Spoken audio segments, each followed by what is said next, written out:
Hello, everybody out there in the internet. Welcome to Aimless Podcast Mirror Match, episode number 9. I'm Ticketmaster, joined by Trioptical. So, RPG might be joining us. We'll see if you can make it in time. Who knows? Maybe Gamer too, because I was like, hey, Gamer dude, join us and stuff. Because on this episode, we're totally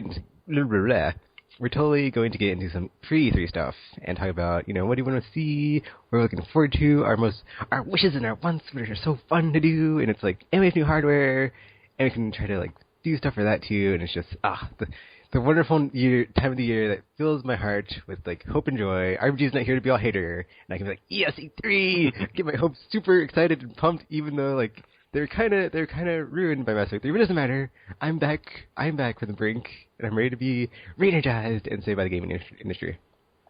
Yes. In addition, questions. Many, many, many questions. So, let's get to it. All right. So, should we start with what you've been playing? Oh yeah, we do that, don't we? Well, I guess I'll go first because I have a very short list. It has basically been 100% Starcraft 2 for me recently. I've been watching a lot of different casts. There's just a lot of people who commentate Starcraft 2 games, and it's really fun. And one guy in particular that I've been watching, Husky Starcraft, he's been sort of changing it up. So usually everyone just finds replays of pros playing against pros, and then they commentate those. Recently, he's been doing a series called Bronze League Heroes, which is basically the best, quote unquote, of the worst, as Bronze League is the lowest league. So we get to see these hilarious games, semi-professionally, or I don't know if he's professional or not, but yeah, we get to see a guy who comments on, or who casts pro games, cast these really crazy games by people who don't really know how to play StarCraft, and it is awesome. And I think one thing that it's really done is that it really shows off the fun of the game. When you watch the pros play, you kind of get scared, and it's like, I could never do that, and you just don't really want to play. But watching all these oddball games, and he does another series called I think it's called The Arcade, where he just plays custom games that people have made, and it's like, you just get to see a lot of the different aspects of StarCraft. Like, you know what, it doesn't really matter if you're bad at it, because maybe, well, I mean, because it looks so fun to be bad. Some of the strategies I've seen from Bronze League Heroes is for example, there's one where instead of building a supply depot, which is what essentially a farm, what you need to build more units at the beginning. Some guy built a engineering bay first. I was like, well, why would he do that? And then he stopped building troops. Or he never built any troops. All he had were workers. And then he lifted off his base, flew it over to the other base, and then plopped down next to the other guy's base and turned his base into a planetary fortress, which is basically a building that shoots at stuff. And it has a ton of health because it's your main building. And that's all he did. I was like, wow. And, Husky's talking, he's like, don't do anything you saw here today. But, I was just filled with the urge and desire to want to try that tactic. I haven't done it yet, but someone did it against one of my teammates the other day. I was like, wow, this is awesome. I saw this on Bronze League Heroes. Now we die. But yeah, it's the oddball series are really cool. So yeah, I've been playing a lot of that. Doing okay. There are definitely good days and bad days in StarCraft 2. Our best days, we won 6 or 7 in a row, and then on our worst days, we'll lose 5 or 6 in a row. It's like, I will say that the matchmaking in that game is really good once you've played a bunch of games. Because they say that their aim is for you to win about half of your games. So you'll win half and lose half of them. And yeah, it's really close. I mean, we almost never get matched against people who totally destroy us or people that we totally destroy. So it's quite good. a far cry from all the matchmaking systems that are out there on consoles. It was just like, oh yeah, you'll be matched with people around your level. Like, Call of Duty will say that, and then I'll go in and say, none of these people have the same rank that I do. In fact, I've never seen any of these symbols before. I think these are, however many prestige there are in that game. So, no, I don't think they're my level.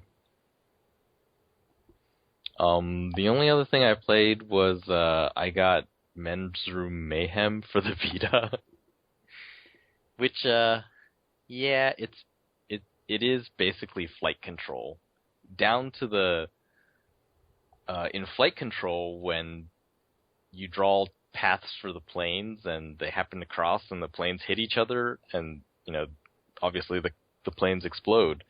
In Men's Room Mayhem, for some reason, every time people run into each other, they fight. I'm like, does that happen? I mean, I guess without that aspect, it wouldn't be quite as challenging, but still, it's like, it just feels like they really wanted to do all the mechanics of flight control, because it's so, I don't know, fun, well designed, and then this one is like, yeah, it's basically exactly the same, except the premise is different, but all the same stuff happens.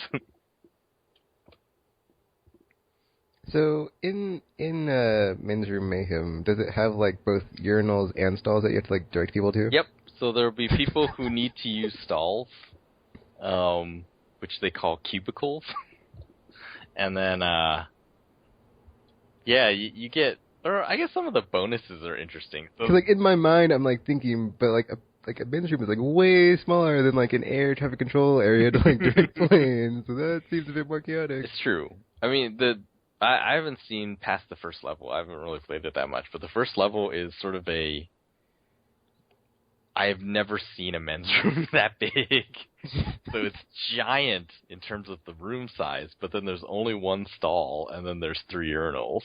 And it's like, oh, and like 2 sinks.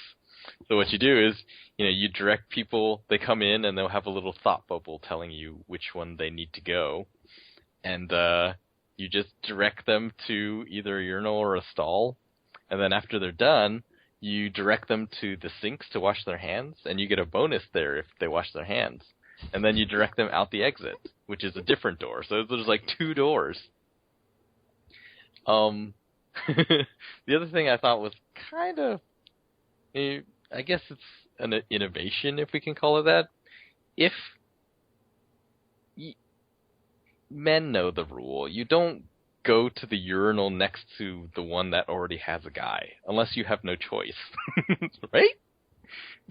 You get bonus points for doing that. It'll pop up an etiquette bonus.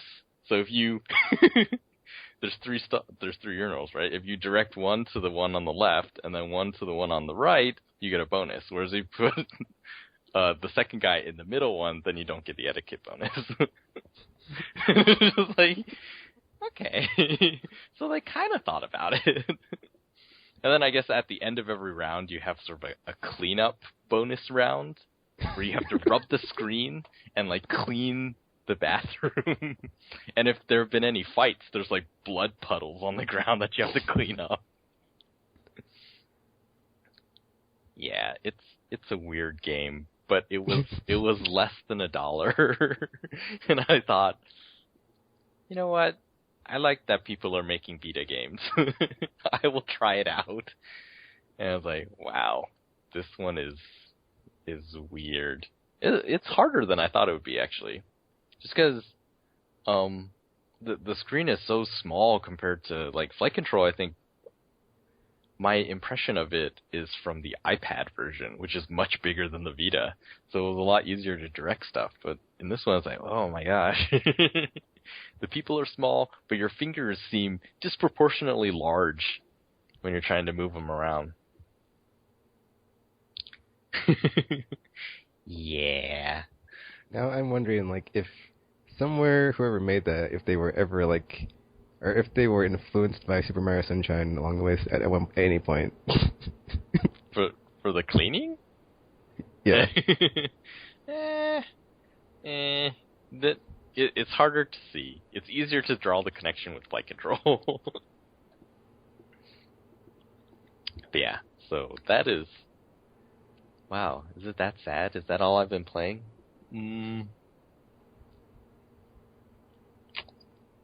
Pretty much. That's what I've been playing.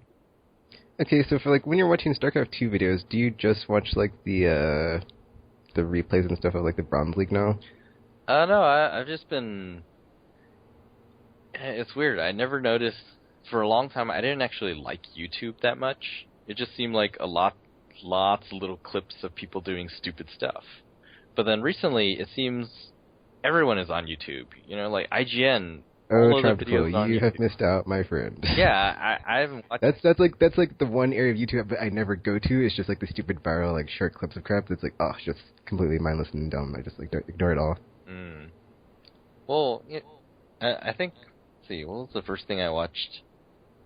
Actually, yeah, it was the Starcraft videos that I started watching. I was like, wow, these are actually pretty high quality, and then you're actually getting to see some really neat stuff. And then from there, I started looking at other places and subscribing to things, and then, yeah, I just found like, oh my gosh, this is basically a TV channel with everything. And so for StarCraft, I've just been putting it on Husky's channel, and then just running it off my PS3 and just like running through the entire playlist until I hit videos that I've seen before. And he's been publishing just tons of videos recently. I don't know how long he can keep it up, because it's been a lot of videos in the past, I think, 2 months.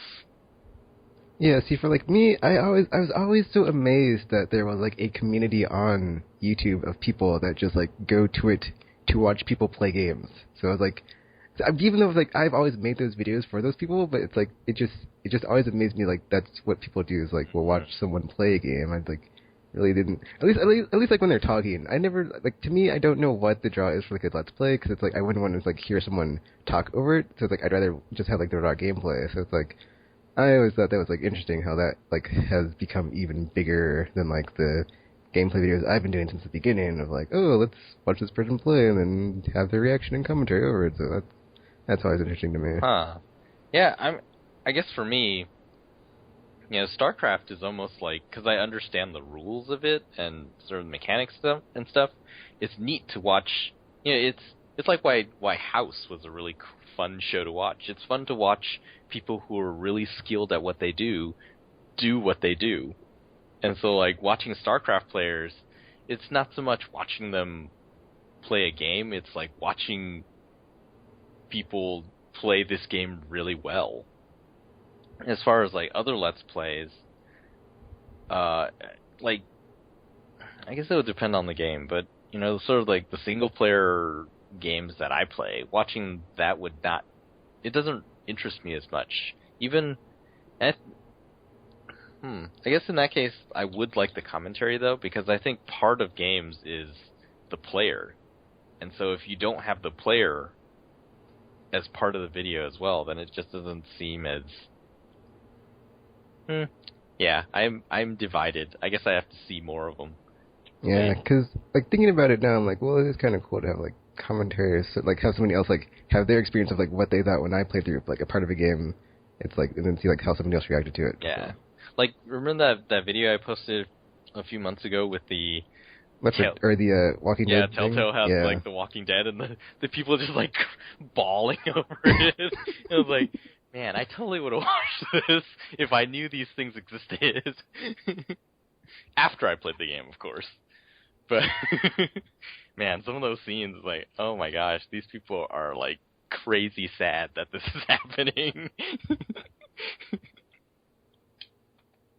Yeah, because, like, well, this is kind of tied into the news, but, like, Nintendo totally was like, oh, we're going to put in, you know, our ads on your videos now if you're doing Nintendo games, so... That is a weird thing. Especially when, like, the PS4 and the Xbox One have the whole, oh, you can, you know, edit your videos now. And even more easier. So I'm wondering if they'll do that too, or, like, what's going to go down there. Or, like, we're in this new new world now. After Nintendo is like, oh, we're gonna put stuff on your videos. It's like, hey, everybody's gonna come after all the gamers. It's like, oh well, we're just on assault now because thanks a lot, Nintendo. Thanks a lot. I don't even know if that makes any sense. I mean, Nintendo does it, and it doesn't. Well, it doesn't make sense for Nintendo. Lots of people buy games after, or they play and buy games after they've watched videos of them on YouTube. It seems like that. And what Nintendo is basically saying is, don't talk about our games on YouTube. We're taking away your incentive to talk about Nintendo games on YouTube, which means, yeah, that's the underlying message. Don't do it. Yeah, we'll see. But I'm very interested to see what happens. But what I've been playing, so I finished Deus Ex Human Revolution on PC, which I don't remember when I started it, but I did. And I'm angry because I thought I was playing on the hardest difficulty, and I got to the end, and I didn't get the achievement. I was like, what the F? And apparently I wasn't playing on the hardest difficulty, and not only did I not get that one, I didn't get the one for not killing anybody. And I was like, but I didn't kill anybody, so apparently somewhere along the line, I don't know what happened, there's some weird glitch or something, so now I have to...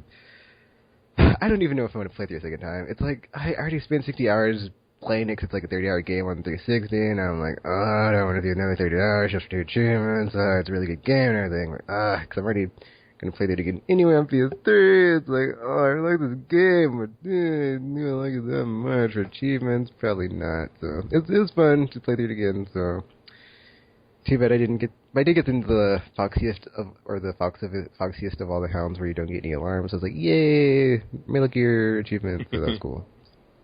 So that made me happy. But I did get the 2 that I'm just so confused. I was like, how did I not get I felt so stupid. I was like, clearly I was not paying attention when I was in the menu, even though I was so sure I was playing on the hardest difficulty this whole time. It was like the air went out of my balloon, because I was like, oh man, and I beat on the hardest difficulty, but then I was like, oh, I didn't. Well, I'm not as awesome as I thought I was.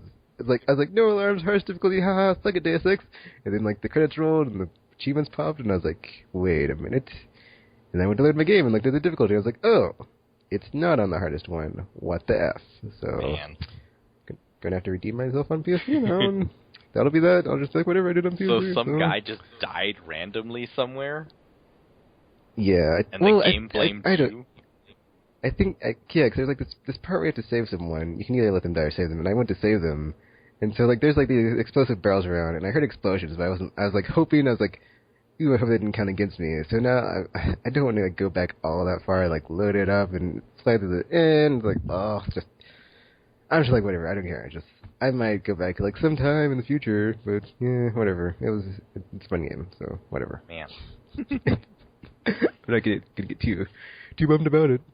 But besides that, I've been playing. I started Final Fantasy IV again. But this wasn't the DS version. This was the PSP one, because I was going through my PSP games on my PSP, and I was like, okay, what do I have on my backlog? And I was playing it, but then I got stuck at a part that I don't even remember being in the DS version. So I'm like, oh, this is so funny, because there's this cave I need to go to, but I have no idea how to get there, because I have the airship to me, but I can't land, and I'm like, I can't land anywhere that I can walk to it. So I'm like, well, I guess I'll just look up a guide again, because that always happens on JRPGs for some reason. And then I stopped playing, because I was like, whatever, I'll take a break from this game. And then I had Valkyria Chronicles 2 on there as well. And I hadn't played Valkyria Chronicles 1 in forever, and I forgot how awesome it was. And I started playing, and I was like, oh man, Valkyria Chronicles is so good. I completely forgot how awesome it was, because I hadn't played it in years. Just to go back and play it and be like, oh, it's still good, just so fun. The classes and the different strategies and the tactics. And it's a strategy game and an RPG. It's oh, so good. And the anime style and the weird alternate history setting, and so good. So good, Sega. So good. And then besides that, let's see, did I play anything else on 3DS or DS or PSP? Huh. I guess I did not. Oh, wait. For a while, I was playing the Legacy of Kain Soul Reaver game, but then I play with the sound off, and it's really hard to understand, and there's, so much dialogue and, cutscenes that, I was like, okay, I cannot play this on a handout, because I'm going to, miss out on so much of the experience that's not going to be worth it.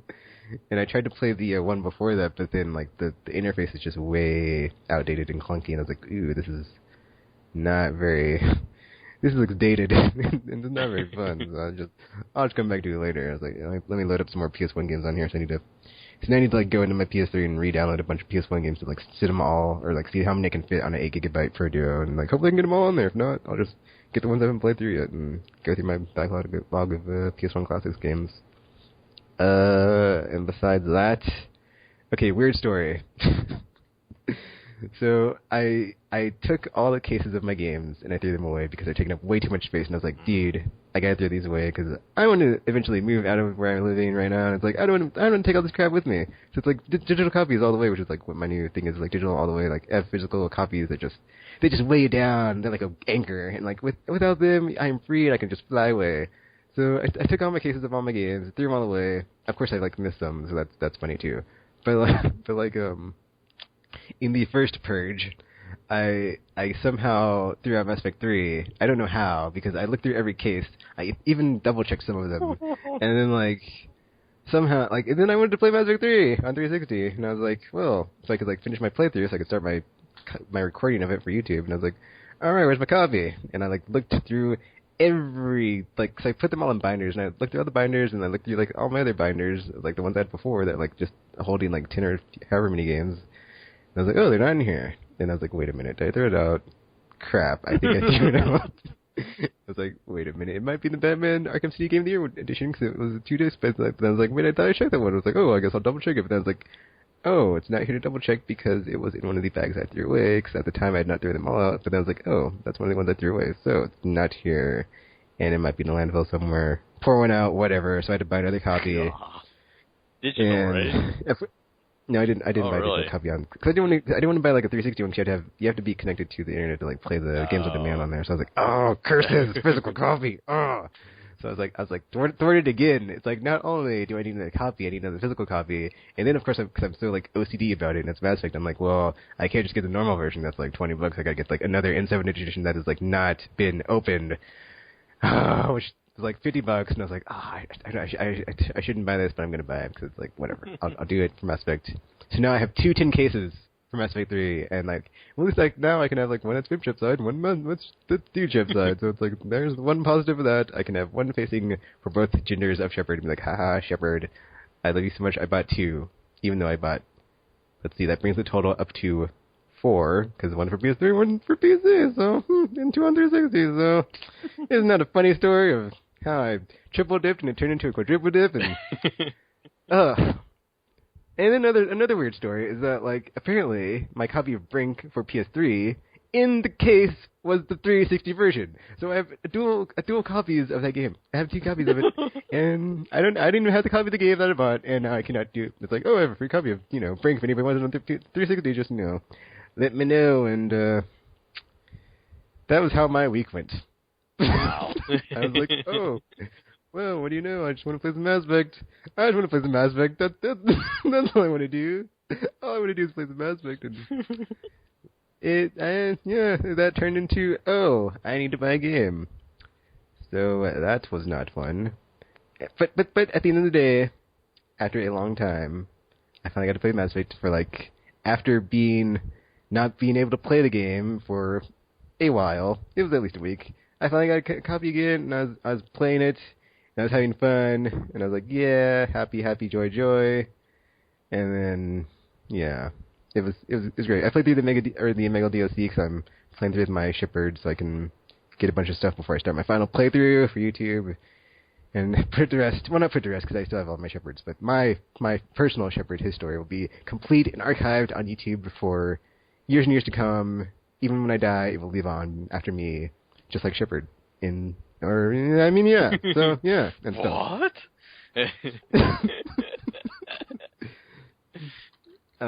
Mass Effect 3. Oh, and then the funny thing is, because I haven't played the game in so long, that all my galactic readiness is just completely down. So now I gotta play multiplayer again. It's that is the game. That to me, showed how evil the multiplayer. Well, not evil, but it's oh, great, I have to play the multiplayer again. But it's not necessarily a bad thing. I was you BioWare, you jerks, I can see what you did, because it's oh, I want to get this certain ending, but to get that certain ending, I gotta play the multiplayer for however long it takes to get my galactic readiness back up. So, suck it, people who bought the game and don't like to play multiplayer. Every time I want to go to the ending and get some certain ending, I gotta do this, so. yeah, even more multiplayer in my future, so that's going to happen.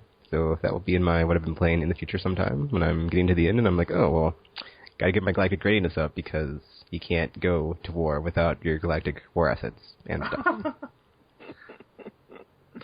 Oh yeah, and Gamer 812 is joining us. Just in time for Mass Effect. It's just like old times.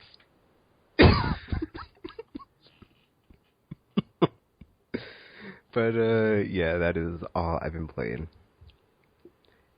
What have you been playing, Gamer? Gamer. Okay, that was weird. Gamer was there for like a second, and like he's laughing, and now he's not there. Okay, I will pause and see what's going on with Gamer. Gamer, alright, I don't know where Gamer is, whatever. But I did remember something while I was playing Mass Effect 3. In the Omega DLC, there's like a part where Arya's like, do it, Shepard, and like you have to make this, or you have like this, what's it called, the interrupt thingy?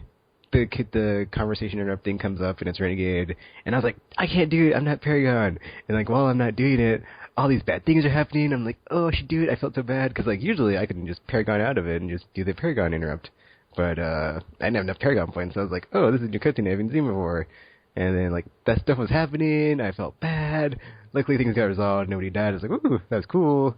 And that was, I'm glad I was not tempted into saving the day through doing something really bad. But now I got to play the Renegade just to see what happens when I do that, because it's like, ooh, I haven't seen this cutscene and I haven't played the Renegade yet, so at least not with any of my Renegades. So just the crazy film chef that was being all Renegade when I couldn't import my Shepard. Yeah. Was there anything else I wanted to say about Mass Effect? I think there was, but oh yeah, I'm not gonna get into it. There's emotional baggage as well attached because I started playing from like a super sad point, and then luckily I'm over it now, so I can go back to playing it. But that's all I've been playing. So I guess we shall end the segment here and come back with the whole Pre-E3 RPG Zone thing. Oh well, whatever. We'll see what happens next segment. He might be here. He might just be teasing us like Gamer. So yeah, we'll be back after this with Pre-E3 awesome-tastic predictions and stuff.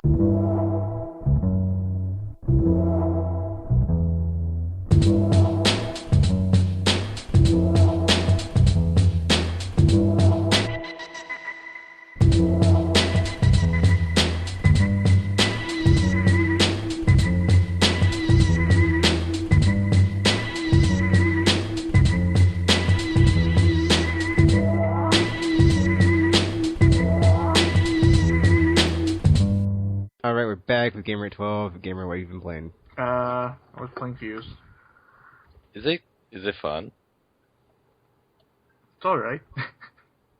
I mean, it kind of sucks that this is Insomniac, an Insomniac game, but I'm enjoying it. Well, wait, what does that mean? It's like they had to go down the path of generic shooter. Ah, okay. Because they always had that, unique style to their games. Even like Resistance. when it was Overstrike before it was Fuse, you mean? No, it's like, I don't know. Just the emphasis on shooting, it's kind of irritating. Because you shoot a lot of dudes in this game. I like, in Mission 1, I had 175 kills. It's like, But, I like it. Plus, there's like this Horde mode, which is like, sounds awesome, but I haven't played it yet. Can't wait. Yeah, I hear it feels very samey to other games that you're playing right now, so you can't really tell it's an Insomniac game. It's just a shooter where you shoot stuff, and it's got multiplayer. So, and it works though, and it's good. So yeah, it's good. But it's like, man, in this time, like you would think, like as a console gets ages, the games get better. But then you get some of these, I don't know, because like I never put Insomniac as a B tier developer. But now this is like a B tier game, which is what I wanted in some aspects. Like I want these type of games, but it's like from them I never expected it. Do you think it's just because they played it so safe that it just feels very samey and Me Too like everything else? Pretty much. It's like, it's got a cover system, it's third person, it's got customizable guns, it's got co-op, it's got multiplayer, it's got a co-op story. Oh, it doesn't? It has co-op multiplayer. Co-op multiplayer. That's sort of rare-ish. 5,000 guns that have stuff that does stuff. It's not 5,000 guns, it's only 4 guns. What? 4 guns? Yep. I thought 4 unique weapons. There are some, like, shotgun, assault rifle, those types, but there are just 4 unique weapons per like 1 per character. And you have to combine them, like, each of them has a specific skill, like, the girl I'm playing has a cloak mode. And this other person has, like, a shield they could drop. So you have to combine them in order to defeat enemies. It's kind of weird that it's only 4 weapons. And, you know, Insomniac, they have a sort of like a resume of creating, like, dozens of cool weapons in their games. And here it's only 4 weapons. That's kind of weird. The bad guys don't have any interesting stuff? The bad guys? Yeah. The mission I just played, it was just basically generic fodder people, and there's like some snipers, and then there's some like dog enemies, like in Halo 4. They're annoying here too. It's like, shit. And then they just have these big robots that just take a ton of ammo to kill. Like the only strategy is pretty much like just attack the backpack and then watch it blow up. Huh. There's no really like, I don't know. It's like I wouldn't know how to design a game that's revolving around co-op to do anything unique. It's like it's hard. I wouldn't figure it out. Well, I would think.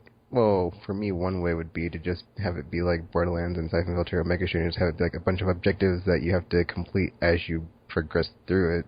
But is it not structured like that? Or? Yeah, it is. There are objectives, like, there was one objective where one person grabs, like, a fuel cell and has to bring it to this container, and you have to protect them as they're, like, bringing it along. So that's cool. But I've only played the first mission, so I never know if it's going to get, you know, samey, or is it going to be, like, the same. Like, pretty much we've just been doing there's, like, just huge rooms, and you just kill everything.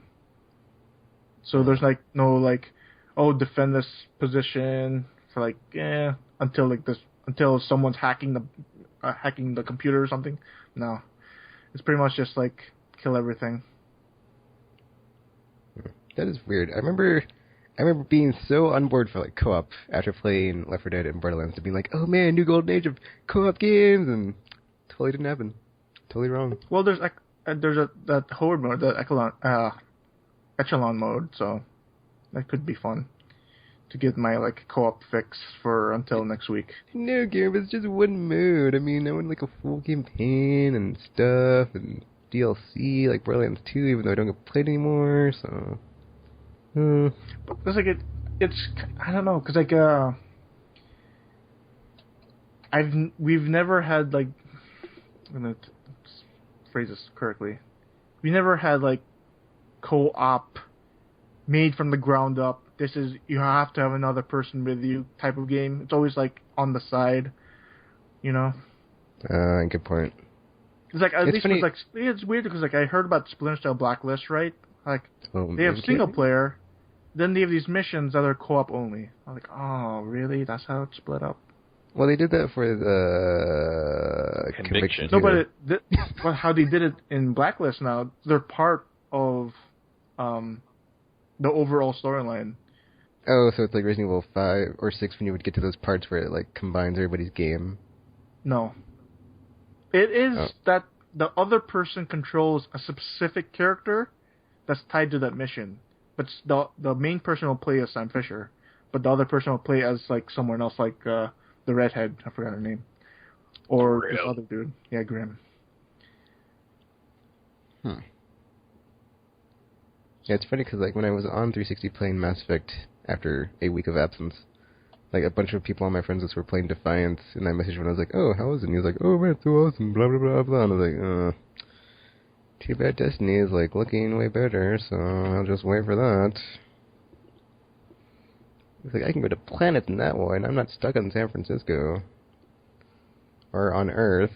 So, yeah. But I just bought it just because I need something to play until next week when Remember Me comes, and then once I play through that, man, Last of Us. Oh my Cannot god. wait. 2 more. God damn it. When I saw that picture of reviewers getting their copies, like, I just want to snap my controller in half. I was mad. Just push the button on the PlayStation Store. I know you uploaded it already on your service, Naughty Dog. God damn it. 2 more weeks. Yeah, so just playing these games just to, keep my mind, keep me busy. Have you guys talked about what you guys been playing? Yep. Yeah. God damn it. just give me a gist of what are the titles you've been playing. Men's Room Mayhem, Starcraft 2. Deus Ex Human Revolution, Mass Effect 3, Final Fantasy 4, and that's it. Oh, nice.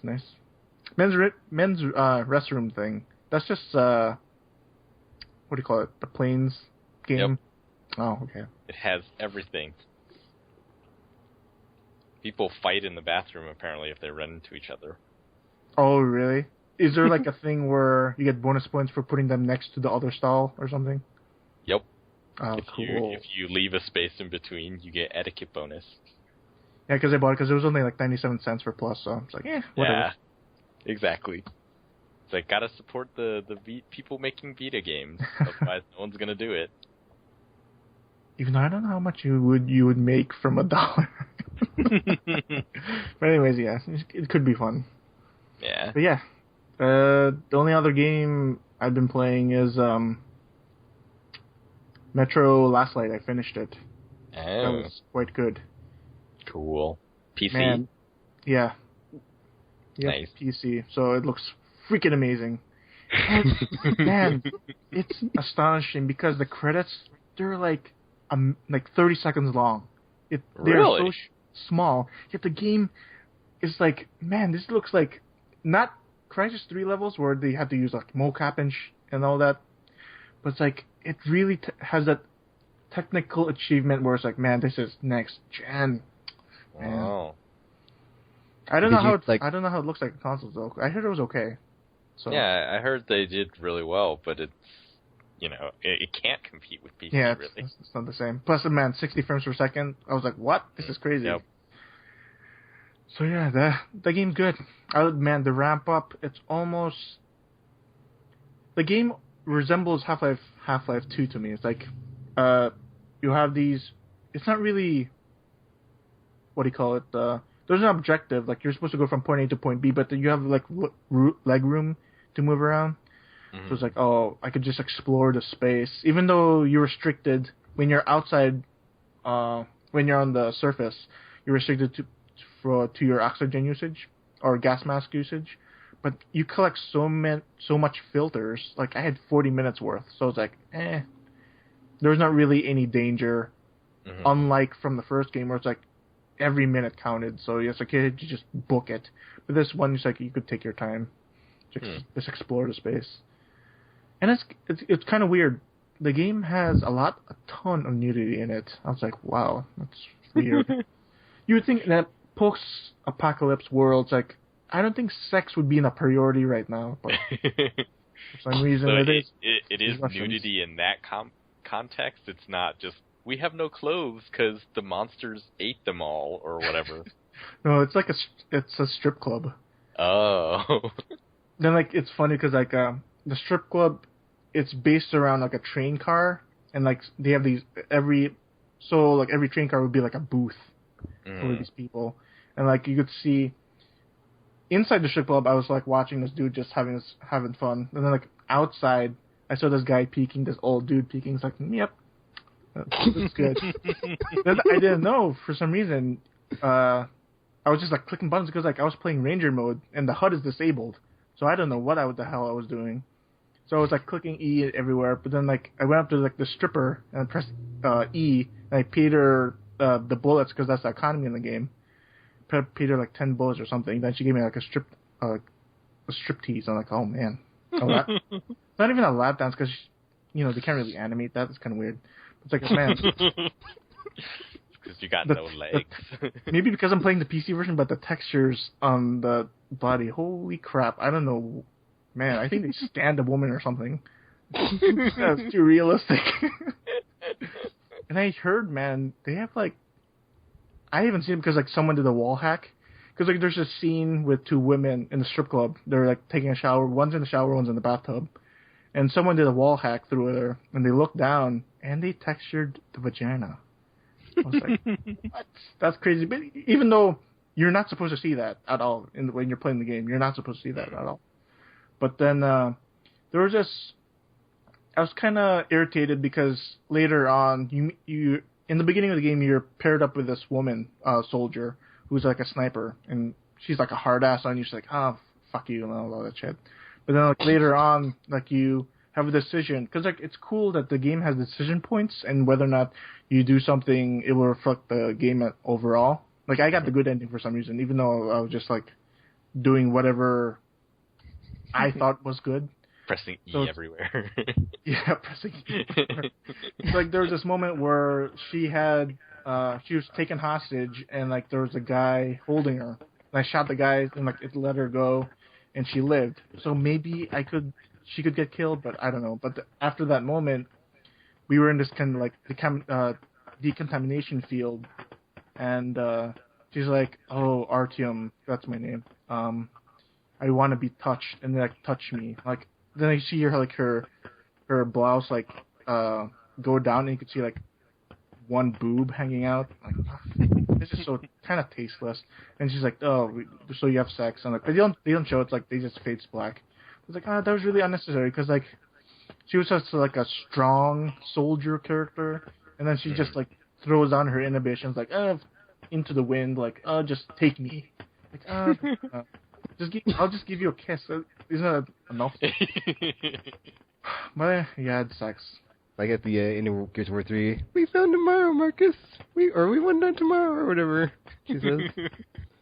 And they hold hands, and it's like, oh, that's so sweet. I mean, that's how I felt. I was like, oh, that's so sweet. She didn't even kiss. That's great. Yeah, it was like, it's subtle. It's like, oh, they're gonna get into a relationship, blah, blah, blah, blah. So, it's kind of irritating that, they have to put this thing where you bang her. Like, come on. It's like a simple kiss would suffice, so. Yeah, good game, man. The ramp up. It's almost, there's a scene in Half-Life 2 where it gives you a gravity gun. There's like a scene close to that in this game. It's amazing. I like it. Huh. Yeah. Good game. From a small developer. It's Super crazy, small. man.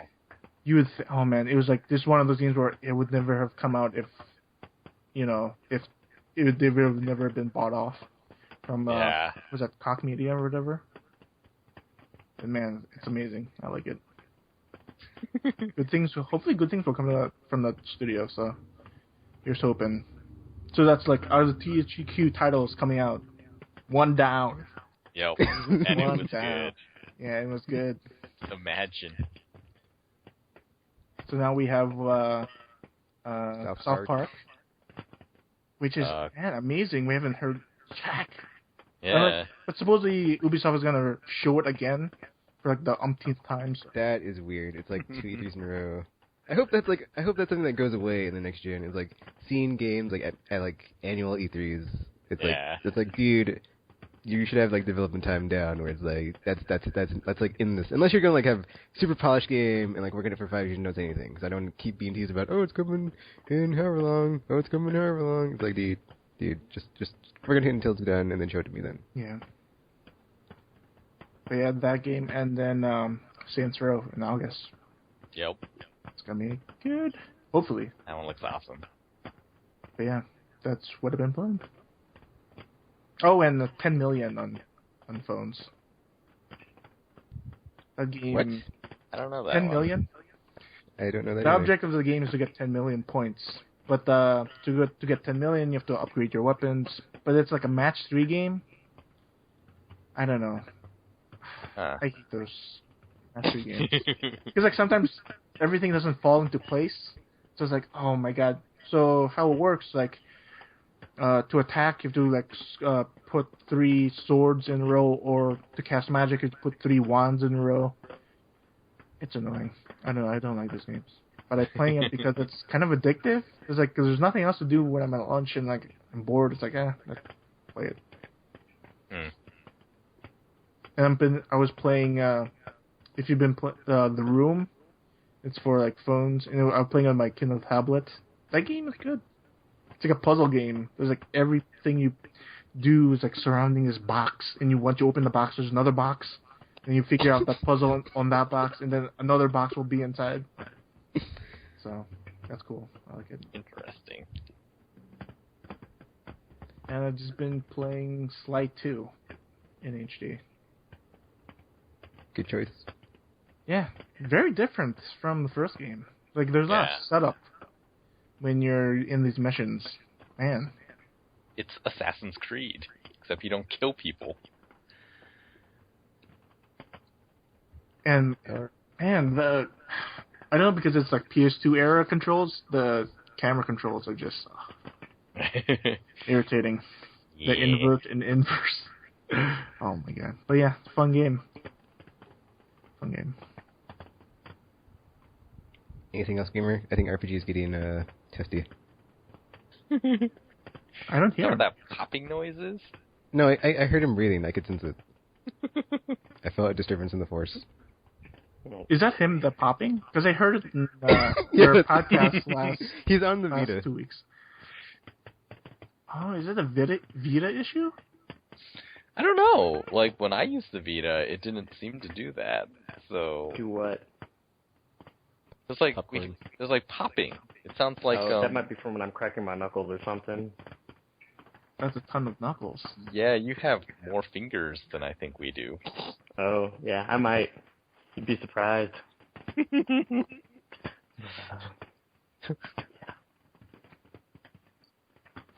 So, RPG, what have you been playing? Oh, not much of anything, really, because there's not much going on. What is going on out here? Crazy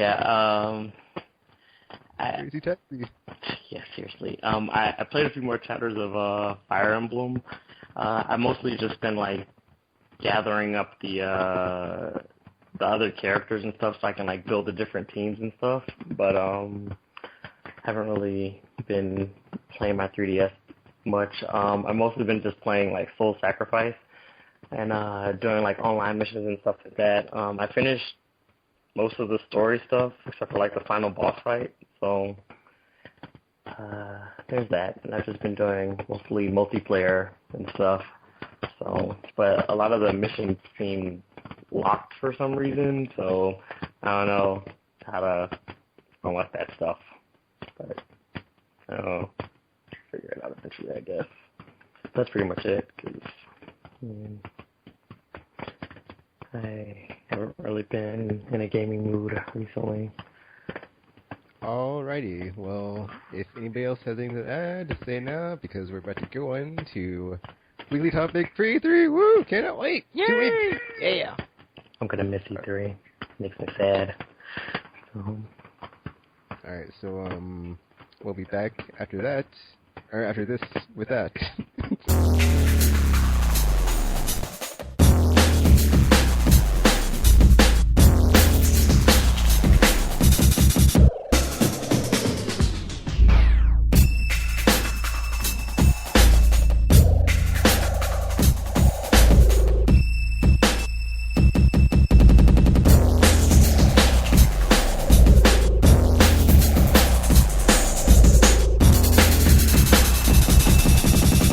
Alright, we're back. Weekly topic, Pre-E3 2013. Our whole spiel of what we usually do on top of the consoles, where we get details on them, and what we get about them. Who knows? What do you want to see about them, and stuff about them. So we have 3 most wanted games, which are the 3 games that we're looking forward to seeing covered on the show floor, or at a press conference in some capacity.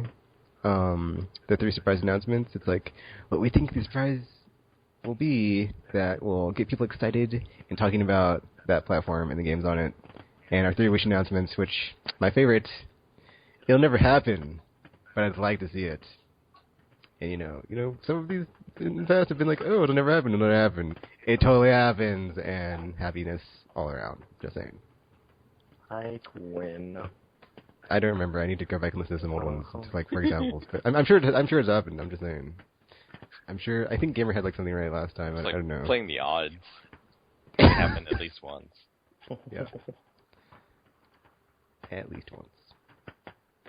All right. So I guess 3 most wanted games for me would be new Bioware IP. I don't care what it is. I don't care what platform it's on. Just a new game. I don't know. You might want to care about all those things because it's like something new for the Wii U or something. You don't have one of those, and it's gonna. Oh, that's a good point. Well, whatever. I'm gonna buy it anyway. Like whenever they get some sweet games that are like Star Fox. I mean, that's the slogan. I mean, I used to say no co-op, no so. Now it's no Star Fox, no so Nintendo. You know what you did. I figure come back to the light side. Once it gets down to like companion console price, then I'll probably end up buying one. And that's exactly why I don't have a Vita, because it's not $199 yet. But when it drops to $199, oh yeah. That's how I got my GameCube. I was like, well, it's cheap enough to just be there next to my PS2, so why not? And that's how it got bought. So.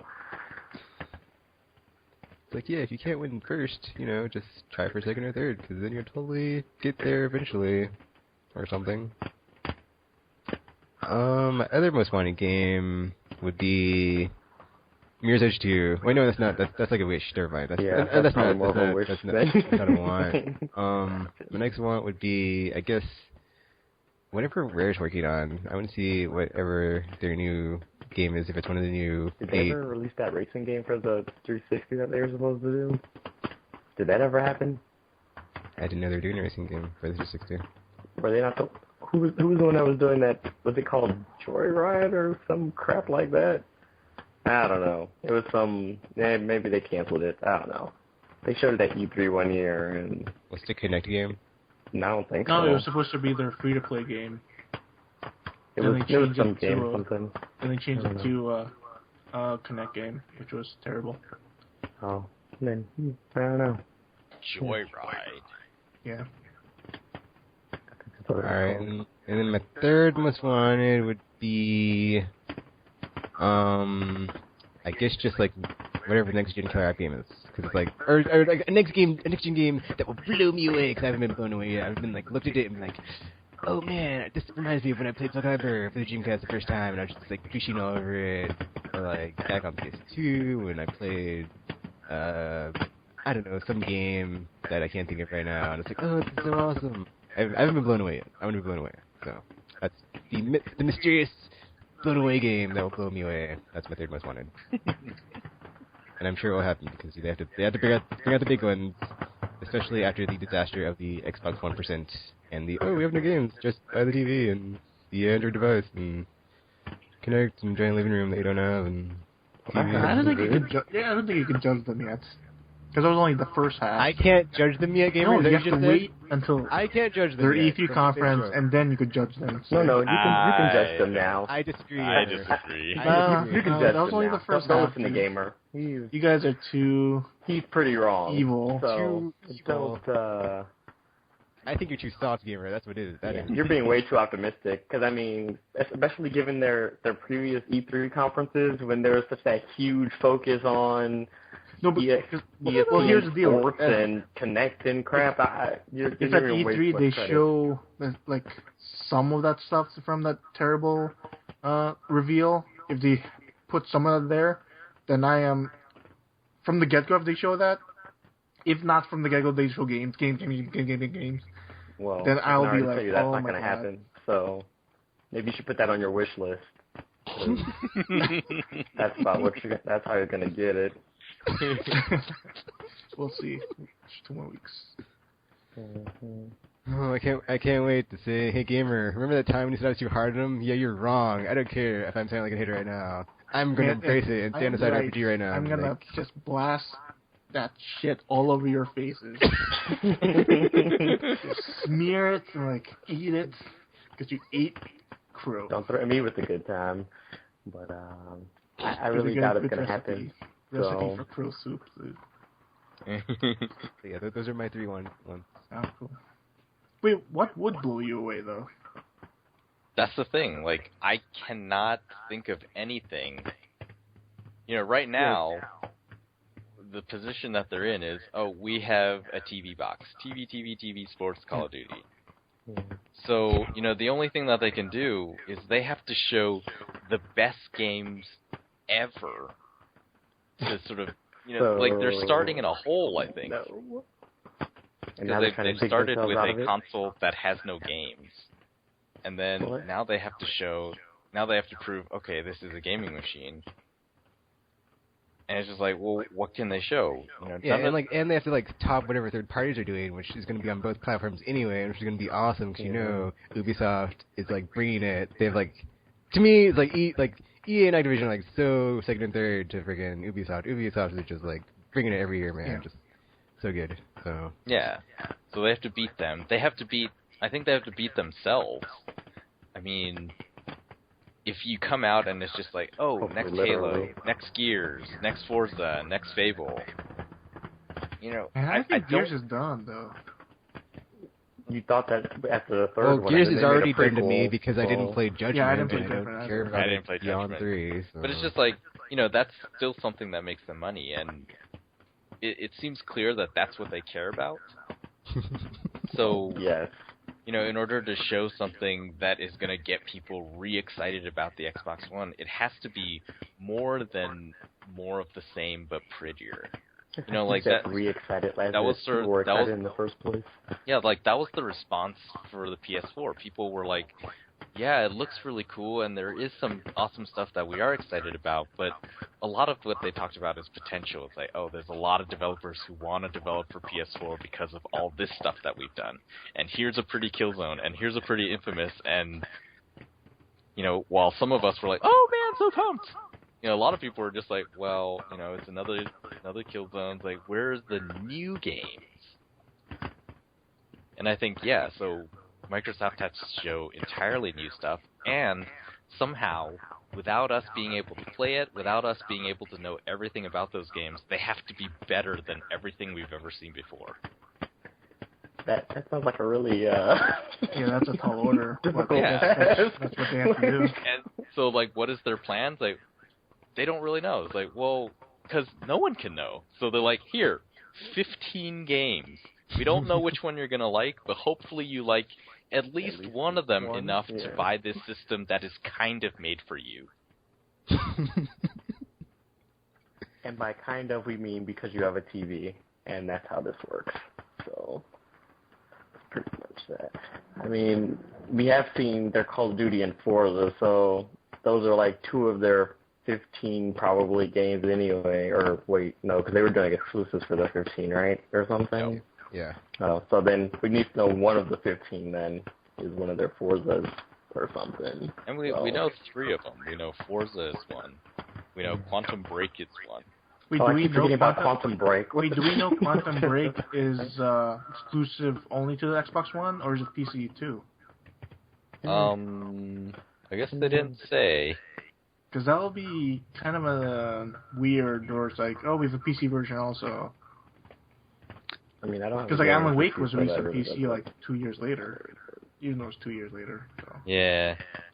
But that's hard, different. well, though. I mean, it's hard to say about for any of their games. I mean, I guess Forza has never come out on PC. Gears of War did come out on PC. Halo came out on PC. Fable's come out on PC. Yeah. Not all of them, but... That is kind of weird. 1 and 3 only. Yeah. We don't even know what Quantum Break is anyway, so... look at that. Quantum Break is going to be a shooter. Just because I never remember it even existed until Tropical keeps bringing it up, and I'm like, no, for me, that was the only unique thing there was Quantum Break. I was like, oh, there's this TV thing, like the girl has dreams, and like for some reason she's playing a shooter in her head. Like, okay, she sounds insane. TV. I don't know. Well, let's get back to the list. Oh, yeah, that's true. 3 wants. Well, I want to see more of Infamous Second Son, because that seems really amazing. It's like, And I think last time I talked about, it's like the first open world launch game. Not really sure if that's true. Plus, next gen is going to have a bunch of open world launch games. Infamous Second Son, Watch Dogs, Assassin's Creed. I mean, I guess it could be said that Second Son is going to be the only one built for next gen only. Yeah, it's like the non-cross gen. Yeah. That's gonna be so weird. Yeah. It's like, cross gen is like cheating to be like, we have 12 awesome launch games that you can also buy on your inferior system that you have now. Like, well, of course you can. Pretty much. And that's going to be huge, and it'll really be able to show off what the increased RAM can get you in a really sort of stupid brute force way. It's just like, we have 16 times the RAM. We should just, do crazy stuff. Yeah, like thousands of pedestrians. Yeah, it's like, we'll just fill it with everything that we always wanted to, just couldn't. Because that was the problem for this current gen, was that you could only fit so much into memory, and that's why you have those scenes where there's a ton of people, but there's like half of them are doing one animation, the other half is doing another. Like this time, it's like, man, we could at least allocate 1 gig for those animations. Yeah. And they'll be like, oh man, that's why Watch Dogs, man. Hopefully, hopefully that comes through. Yeah, it's gonna look like utter garbage on current. But gen. I mean, I'm I sorry. was about to say it might be that way on like the next gen systems, but I'm assuming they're gonna have to cut some stuff out for the current gen ones. What they've said for Watch Dogs is that Watch Dogs is gonna there's gonna be more stuff. Yeah. Moving around and things in the next gen version. Oh. Yeah. But yeah, and man, what's the developer's name? Sucker Punch. The upgrade from Infamous 1 to 2 was amazing. So, from 2 to this one, it's like going to be even a bigger... Well, obviously, more powerful console to work with. Well, like, what they've been talking about, like, everyone thought, the new character has smoke powers. And it's like, so it's about smoke, so it's about particle effects. But then actually what they've been talking about recently is actually the character is more like Peter Petrelli from Heroes. So he was like the lamest hero on the show. Oh, he was aside from his mimicking ability, but I mean, him as a character. That's the thing. Like the character in Infamous Second Son has that ability. He takes on the abilities of those around him. So based on how he feels, because I think Peter was an empath, which is weird. Oh, is that what Hope does? No, Hope is she's like didn't they say so? She's like a mutant voodoo doll or something, where she just takes on people's powers to like their utmost potential or some crap. She's all weird and I haven't seen super. Or read it, but there's a lot of interesting stuff to be excited about with Infamous Second Son. So looking forward to really seeing more of that. I like the first two, so that should be good, hopefully. I guess purely for graphics, I do want to see more of Killzone Shadowfall. I like the premise already of it, where it's like, they live on, it's basically the Berlin Wall, and they live on both sides of it. But to me it feels like, wow, it's sort of like redemption from the Killzone 2 first unveil. But if they show what they showed February 20th. That would be cool, actually. It's like, this is like very similar, if not exactly the same, but in real time gameplay. Yeah. Eat it, all you effing haters. That would be crazy, and it's like, that would just be, I don't know, it would feel that would be my moment. That would be the game that blew me away. I'd be like, it was in real time this time, and I forgive you for all the things I said 10 years ago, Sonia. Exactly. Third game, wow. Just something new that will be very exciting. So, unknown exciting game that I don't know. It exists somehow, some way. There. Game or RPG? Let's see here. Mine. One of the game. Well, I mean, I don't know how much good it's gonna do, but I kind of want to see Pikmin 3. But I might want to add that to the wish list as well, because not only do I not have a Wii U, they've been delaying it like every other week, so I don't know how hopeful one can be for that. But I guess what's the other one? There's the one that was like similar to it from who was developing it? Platinum Games, I think. Yeah. Wonderful 101. Wonderful. Yeah, that one. So I mean, I guess in those two can be like combined into one, either or. One of them works for, because I'm pretty sure that's at least one of them at least, right? So do they have to show them, because they're coming in 2 months after E3? Yeah. I mean, I think Pikmin will actually be...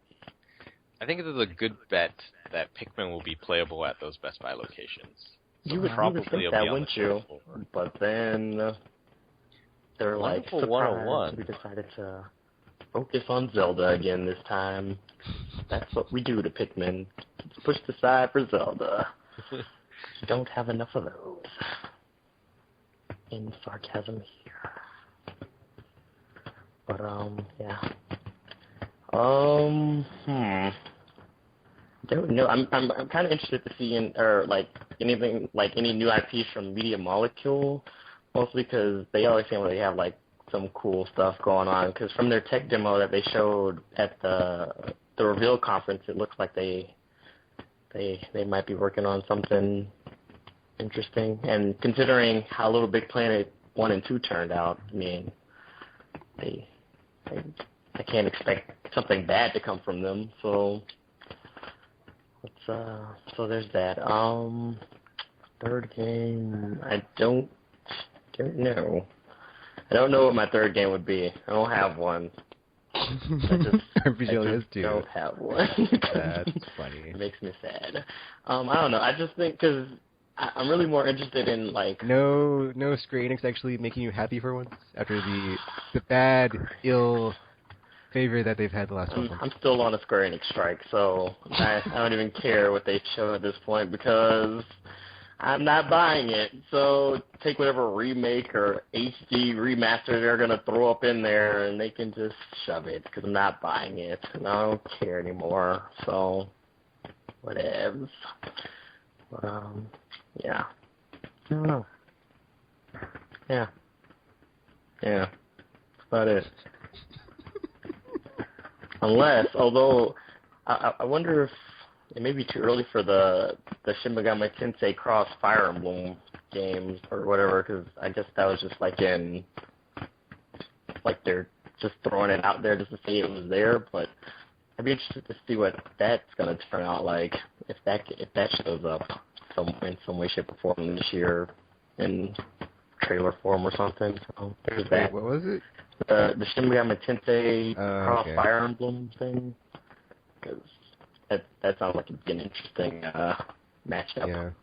So I would be interested to see that if it does get to make it this year or something. Random permadeath. Yeah, that would. Man, I think it's gonna be hard as hell.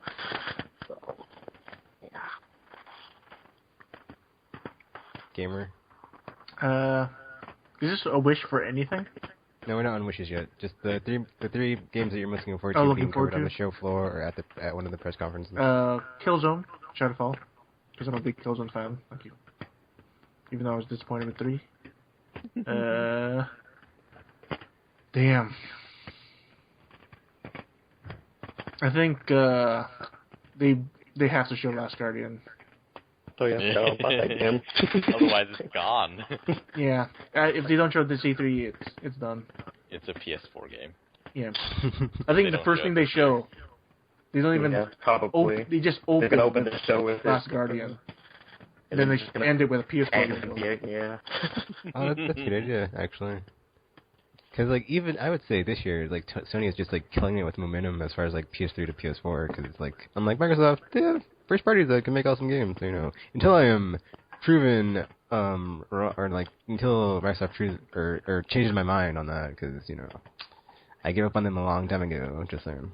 Possible that The Last Guardian's been, like, in development for the PS4 for a while, though, because I mean, they haven't really said much about it to begin with, and I'm assuming Sony had been working on the PS4 for at least a couple of years or something. So, I mean, it's possible that they kind of threw it out there too early by accident, and then they're like, well, we kind of wanted to push this over to our next gen anyway, so they were just like quiet about it until they had the platform to actually show it off, and now they do. So.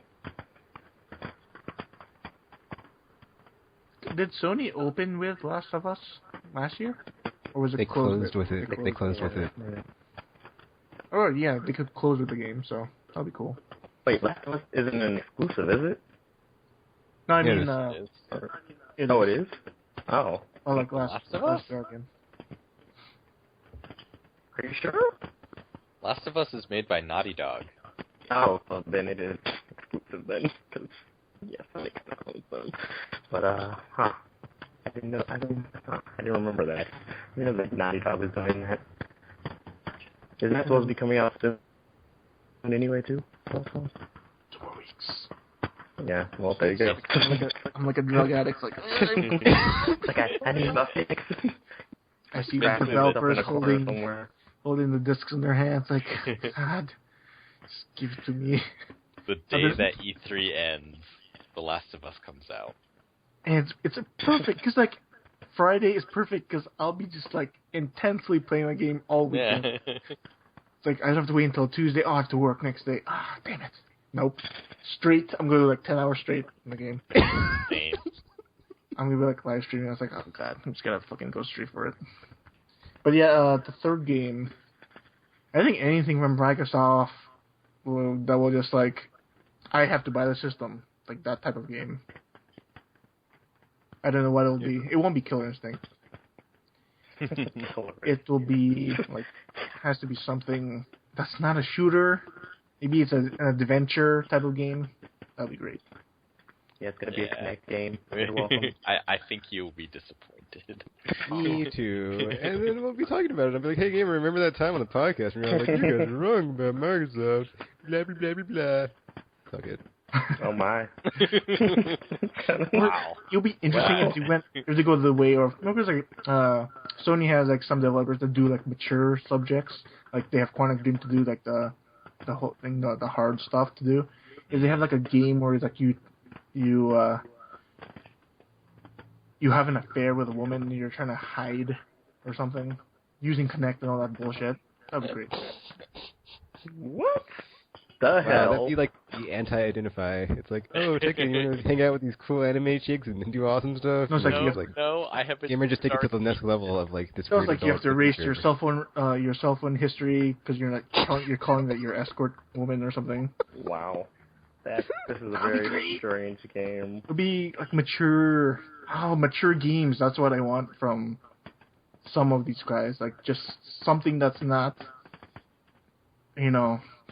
the same. Because, I mean, it More sounds mature like topics. I guess, but I'm not sure how you would build a game around having an affair with someone or like, something. like... I mean, I guess, like, Catherine kind of played around with it, but, like, they actually had gameplay stuff in there, too, but I don't know. Or, like, you're a kid who's being beaten by their dad or something, and you're trying to hide. You hide in the closet or something. I don't know. These are pretty dark topics you're going into. I'm not sure people want to play games like this. Like something different.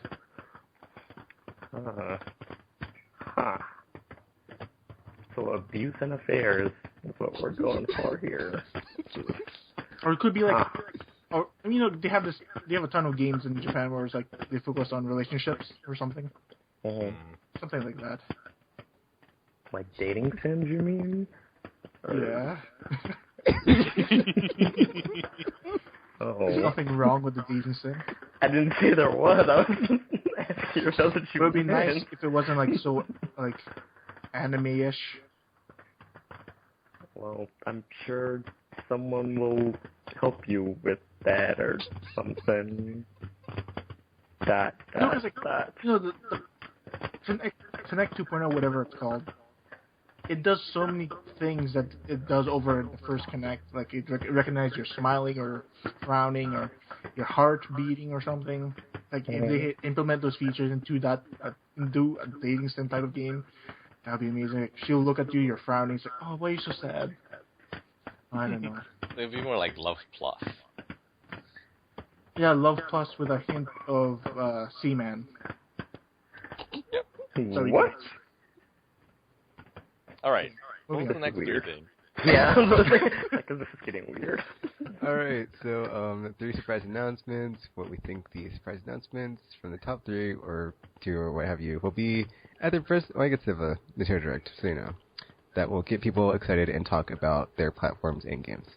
So I guess mine would be the one exclusive out of the 15 for Microsoft. That's like, oh, that's actually pretty awesome. So, you know, mystery awesome game from them. Because, I mean, out of 15, like, one has to be cool. I mean, yeah, I'm doubting them now. But, I mean, when this comes to fruition, I'll be like, haha, I think at least one would like, not be terrible. And then Sony is going to have some awesome new IP from one of their first-party people. I don't know what it is. Nobody knows what it is. And it'll just be mind-blowing and so awesome. And then the third thing would be, I hope we're past the tech demo stage, but I want to see some awesome tech demo where it's like, oh man, that totally makes me want to see, or go out and buy a PS4 or Xbox 1% right now, and just, that'll be it. And then I'll be like, oh man, I can't wait to get a game just like that. And it never happens, just like all these other tech demos I've seen over the past years. Yeah, I'm still bitter and stuff, jaded, so, you know, I still have hope, but you know, we'll see. Thanks, Microsoft, thanks. It's all your fault. I blame you. For making me this way. I think that would get people talking. I think for a PlayStation, it would be if the Gaikai stuff actually is available at launch. You know, imagine like if the Dream stuff that we're talking about in February, they come out and say, yeah, this will be available at launch, and it's part of PlayStation Plus. So, you know, if you missed a game on PS2, join Plus, and they're all there. That would be ridiculous. There's only like 30. Oh wait, that's right. They could have them all. Oh man, that'd be awesome. It would be all of them. It'd be full backwards compatibility. There would be PS2s somewhere running it through the streaming. That'd be great. That would be insane. Although that's unlikely. though not impossible.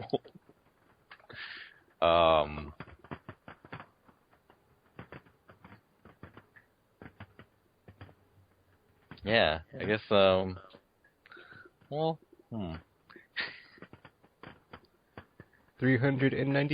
US. That's more my wish. I don't think they're going to announce price just yet on either. Oh my god, really that would kill me if they did not announce price. I would die. I'd be so furious. Because otherwise, I'm just like, seriously, I would be very furious and be like, you know, that was cool and everything, but I kind of have money saved up already, so, you know, not helping Sony and Microsoft. Keeping me in the dark. Wow, this is a hard one, because it's like, we know so little. It's probably like a combination between wishes and, Yeah, but it doesn't take that much to get people excited, I mean, depending on like, who they are, so it's like, you know. That's true. It could just be like a new game from a franchise, like Oblivion or Grand Theft Auto or something. And it's like, oh, there's going to be a new one this time around. But you already knew that, but now we're showing it to you. Real-time gameplay footage and it's awesome. Yeah. Man, I'm so pumped. I cannot wait for anything. I'm sorry. I mean, yeah, think about it would be really cool if, just like all of the games that have been talked about and sort of people have been excited about all these years, they actually make an appearance at this E3. Because it's sort of the last E3 in which they can hope to be, just like people will be excited about, like Last Guardian, Versus 13. That's not going to be there. What else has disappeared? Agent has disappeared. Identify Panzer Dragoon on Connect with new Connect stuff. You're really holding on to this identify thing. Did that Dragon game ever come out for Connect? No. It didn't? The demo came out for it.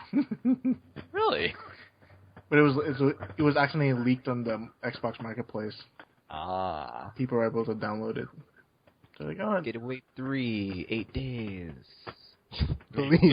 No, they're not gonna do that anymore, dude. Oh my god, there's no way they're gonna do that. They can't put up promises that they can't keep. Well, yeah, like it would be cool if they made an appearance and were very tangible in their appearance. Like, oh yeah, see, it's totally playable, and it'll be playable on the show floor, and it'll be out before November, because by then, if we're not out by then, we're not coming out.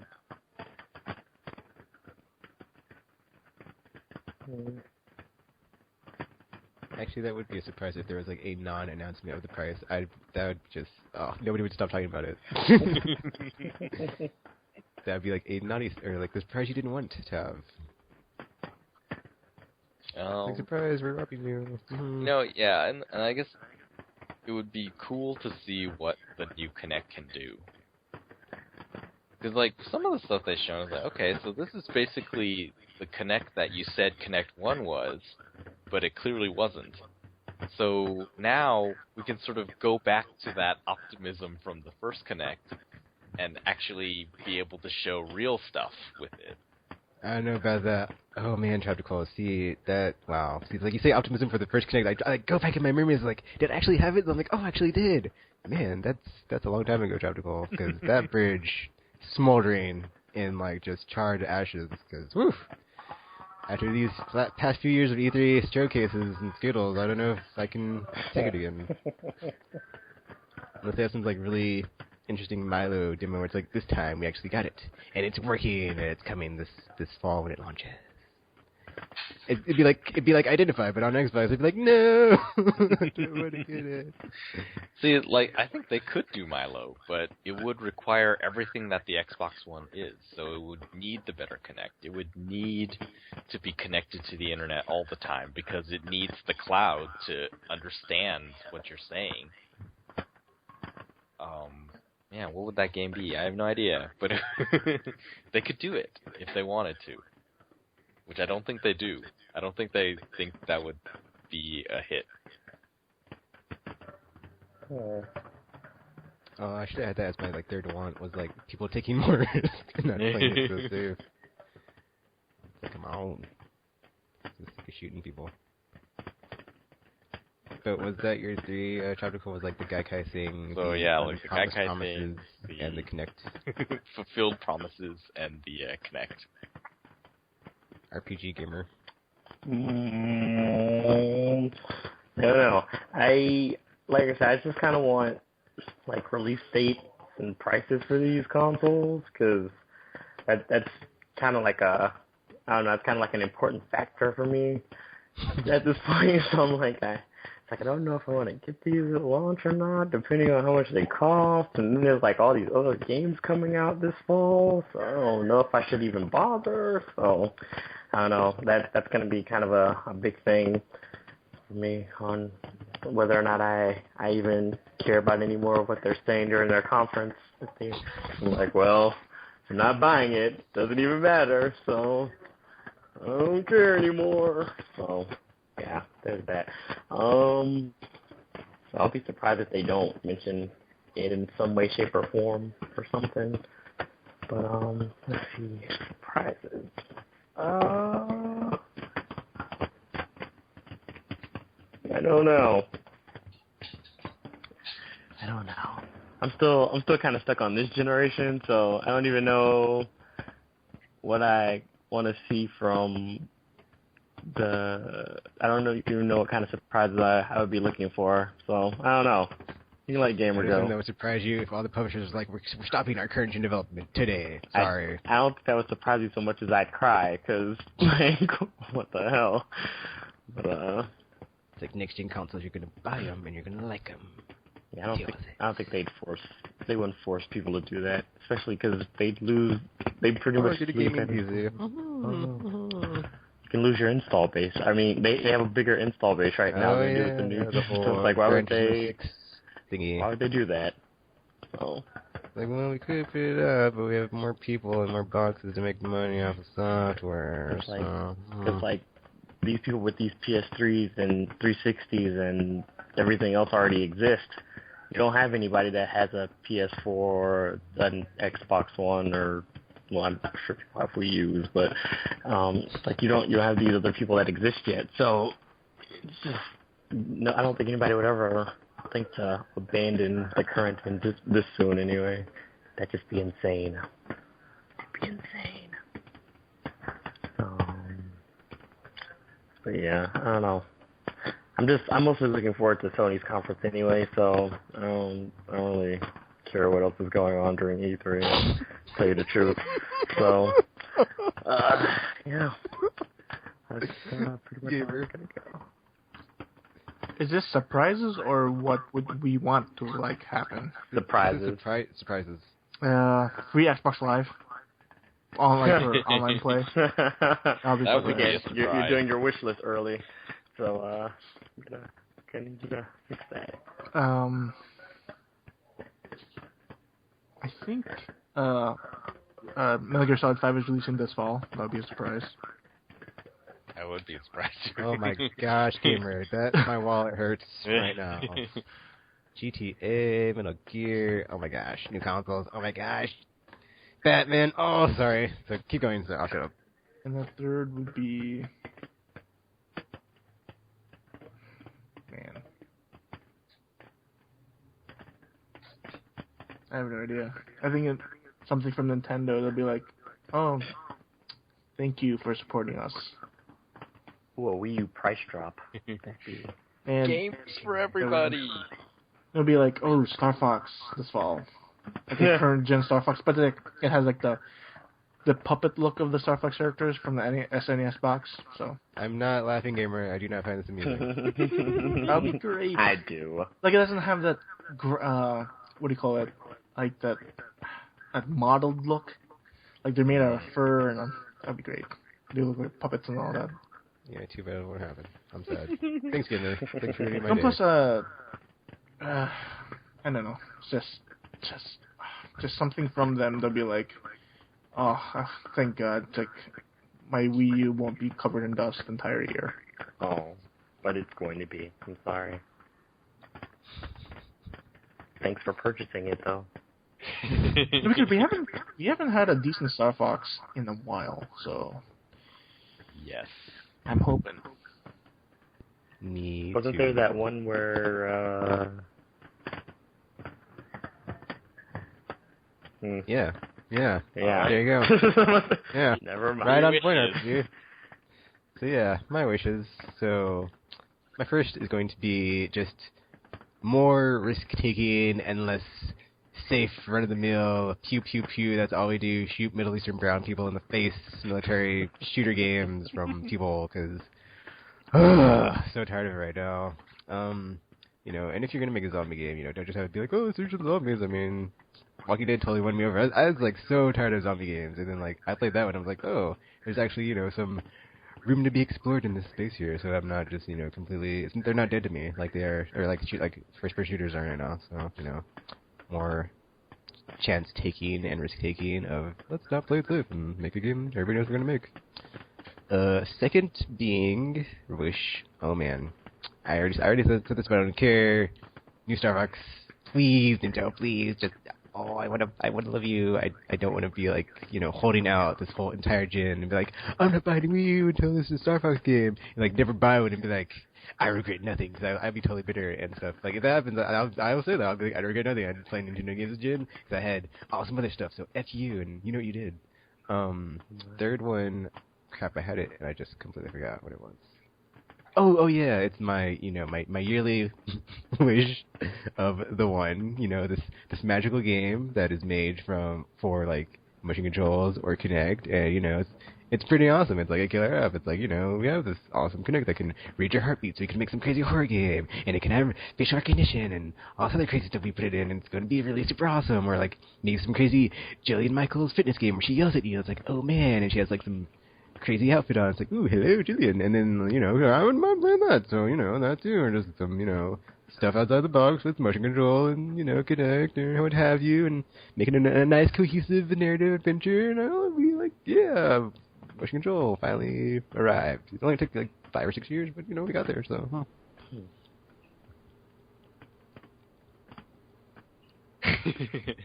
I wish that by the time this is over, we will know everything we want to know about the two consoles. Price, this online thing, this used game thing, these release No dates, secrets. some sense of what we're going to be doing with them when they come out. Just like, yeah, everything. How much will the games cost? Ugh. Don't even know the price of games. It's crazy. Second, there's a wish, because I doubt it, but I wish that Sony would double down on the Vita, because it's really good, and yeah, it'd be a shame if it just dies. We have a few games coming out, or a few sort of big major games coming out. We have Tearaway, we have Killzone Mercenaries, and we have I guess we haven't seen it yet, but I would kind of put Arkham Origins Blackgate in that group. And then there's a ton of indie games coming out for Vita. But then not much else. So, it'd be nice if they're like, yeah, we are serious about Vita, and maybe we'll see a price drop or something. That'd be cool. What was the third thing? Oh yeah, the third thing is on price. So when we find it out, I hope that they are what we think they will be, and people will be happy with those prices. I don't think Oh, they can shout be to what I call want on them to be because nobody's ever happy, or everybody's never happy. Because like everyone is going around saying, oh yeah, if it's $399, that is like totally the price I would buy a PS4 or an Xbox One for. Too much So like clearly those Sony and Microsoft are out there hearing this stuff, and I kind of feel like if they think everyone wants $399, they're gonna go like $450 or something. See, I agree, because I think like even the Wii U is still like priced too high, so it's Yeah. like they're gonna like be above that. So it's like, well, this is gonna be above my wanting. It's So like I we're might gonna just go not up get it at all. a little bit above what everyone is willing to pay, because surely there are people who will pay that just to be first. And then after a while, maybe we'll do some bundles, or we'll do some sort of retailer-specific deals, and then the prices will just, it'll feel more like the price everyone wants to pay. And then, then it's all good. We got the money, they got the thing, everyone's happy. We got the money, they got the thing. That's how a company works, right? So I wish that they don't do that. My wish is that they just go, oh, everyone wants $399? Okay, we'll do $399. I want them to do it to be cheaper than that. Let them match the Wii U's price, so I can just kill Nintendo. I still love you, Nintendo, but you should have released Pikmin 3 a long time ago. It's your own fault. I'm all rooting for them to die. Kill them off, Tony. Kill them off.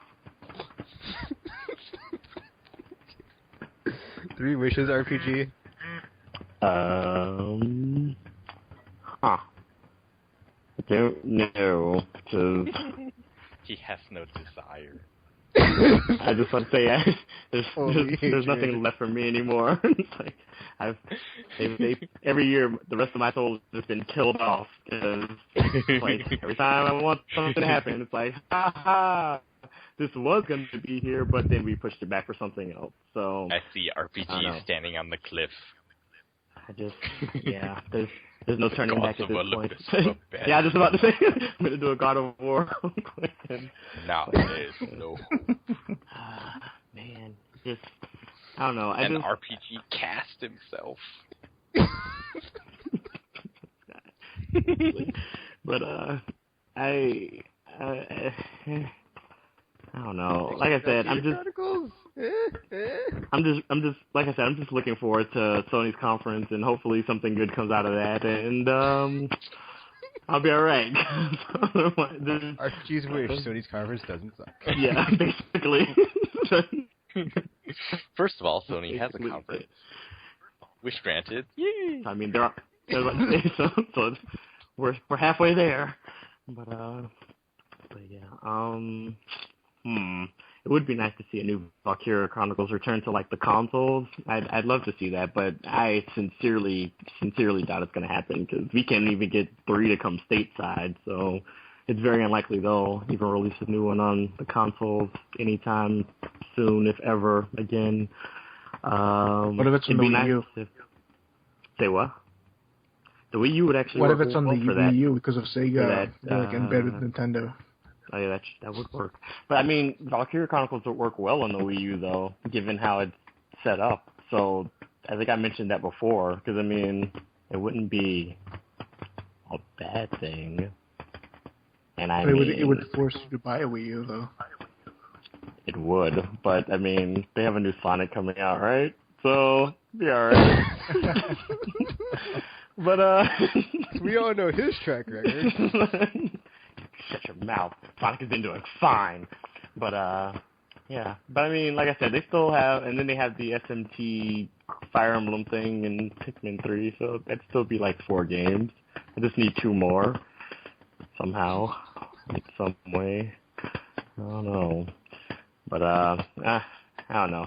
Maybe Square Enix will surprise me and decide to show off Kingdom Hearts 3 or whatever's left of Versus 13 if it still exists in its current form. So, well, I'm not. At the Sony conference, we have an announcement to make. I'm not holding my breath because I don't want to suffocate and die. So, I'll just take it as it comes. I mean, like I said, I'm probably gonna miss all the conferences anyway, so I'm gonna have to like avoid all media or all social medias or media outlets until I see the conferences myself, just in case stuff like this does get announced. Because I want to just feel that excitement when it happens and not be all spoiled about people and like, oh my god, it's happening. So by the way, nobody tweet me or anything about these conferences. Yeah, I'm gonna put that on my Facebook. I'll be like, okay, someone put a link to the conference here, so I can like just watch it and have to go to some site and have, or I can go to my Facebook profile thing, and then I won't be like seeing all the spoilers of what happened. I can just watch it fresh and be like, all right, get excited as I watch it. It sounds like I know who to tweet that day. Gamer, I will find you. I will find you. Although, if I am able to successfully break into the conference center, I might not have to worry about it. So, that's still a thing. So, yeah. Just putting that out there. Don't be surprised if you find out I got arrested on next Monday. Something like that. Whichever day this whole E3 thing goes down, because it's like it's really close to where I live. I can totally do this. Totally do it. I know how to pick locks and everything. Wish me luck, because this is happening. What are your 3 wishes, Gamer? Wishes? Yeah. I wish Sony wouldn't be arrogant. Just like after hearing all these like negative things about Xbox One, like, oh ho ho ho, we're at PS4, we are the best. We don't have to do anything. Like, well, I mean, hope you don't get too arrogant with the downfall of Xbox. Oh, what that was. So, I just wish for stuff to come out this year without any hope of delay. That would be great. Like, they don't need to show a release date, because I think that's a bit too soon. How's it too soon? At E3? June. They can have a release date like at TGS or something. I gotta have my plan in place, Gamer. I'm already saving up. Like, this is gonna botch my plan if I don't know how much it costs or when it's gonna be done. That's like 2 integral parts. Like, you can't just have one. You gotta have both. TGS is too late. Yeah. But I guess they have the advantage over Microsoft, because Microsoft has to go first. So they have to go with, if they have a plan, whatever they're gonna say. It's like, oh, shit, we have to change our price. I hope not, Jesus. But I just wish for the best for all 3. Well, Nintendo's not going to be there, so, or at least not conference-wise. So yeah, they're not doing that great anyway. I just wish they don't disappoint me. That's the only thing I wish. Okay, I see what you're saying. Well, yeah. Kill them all. It's like Nintendo's disappointment last year was like, we have one more thing to show you. Like, my eyes are exploding. Welcome to Nintendo Land. Enjoy the fireworks. Yeah, I know, right? It's like, what? This So I is hope not it at all doesn't what I disappoint me wanted. like that type of disappointment. So I'm all good. Although I'm kind of hoping that new X-Blade thingy doesn't suck, because then maybe if Monolith can redeem themselves. I think you mean the new Xeno. Whatever the hell it's called. X-Blades was a terrible. Yeah, I was like, what? Well, so was Xenoblade, so I do one thing. use just them one thing. interchangeably. I just want to wish that one of them would say, we have Oculus Rift support. Whoa. That would be great. That would was be my awesome. wish list. That's my wish. Hmm. It's simple. It's simple. Well, how would that work for the Wii U, though? Because what if it used... Because, well, I guess No, they I mean, wouldn't have to use for the tablet just for, screen, but... just for next gen, because I don't think the Wii U will even be powerful enough to power that thing. Oculus Rift stuff? Could be. Yeah. You never know. Might be some Well, secret because stuff under the hood. 3D. Current gen systems can do 3D, yeah. but they're still freaking low res. So, so yeah, that's my wish. Guess we'll find out, won't we? Yep. Alrighty, there we go. What we're looking forward to and stuff for week after next E3 time. Cannot wait. Woohoo! So pumped. And there's not even new Mass Effect. I'm like super excited. So What if there's a new Mass Effect? I will lose my shit. That's what will happen. I will freak out And it's an Xbox One exclusive. Not funny RPG. Not funny. Well, I'm just saying, they said they have 15 games, and several of them are already games that are graced the console before, so... Well, it might happen.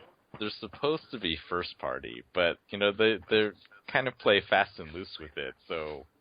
They we're going to exclusively publish this game. Yeah, we just published it, $1 billion gets you a lot of games that are already made, and you just buy them, whereas $1 billion, it's harder to say what kind of games would come out of that if you actually developed them. But we've already been down this road, Tropical. I mean, freaking BioShock, Dead Rising, Lost Planet. Oh, it's exclusive. It's exclusive. And then 6 to 12 months later. These things didn't all happen until... Oh, what do you know? It wasn't exclusive. It was just a money grab, and we used it as fluffers. Ha ha ha. How do you feel about that? How do you feel about that, Xbox users? Thanks for pinning over. It was great. I enjoyed it. I think that's why my now, so they don't even have that. But they had to do that to gain a foothold, and it worked. That's true. Yeah, well, The way I've been looking at it is that Microsoft is basically, they look at what is successful and then they copy that. Or not necessarily successful, but they look at, so, with the PS2 and the Xbox, it was like, oh, PS2 won because they had Grand Theft Auto and they had Metal Gear Solid and they had Final Fantasy. So 360 was like, oh, okay, we need those games. So they got those games. And now they did. They're like, okay, we can't get any games anymore because no one wants to do exclusives. It just doesn't make sense for them. So we have to do what Sony did on the PS3. We have to make our own games. Oh, why did we kill all those developers? Oh. That's okay. We got money. $1 We can buy billion. It's like, yeah, if you look at how happy everybody was about the Bayonetta 2 thing, we could just do that 10 times over, and, yeah. Oh, Give yeah, some people the money and they'll make games for us. Is that coming out? Or is it already out? Bayonetta 2? No. It's still a thing? That's coming. Oh.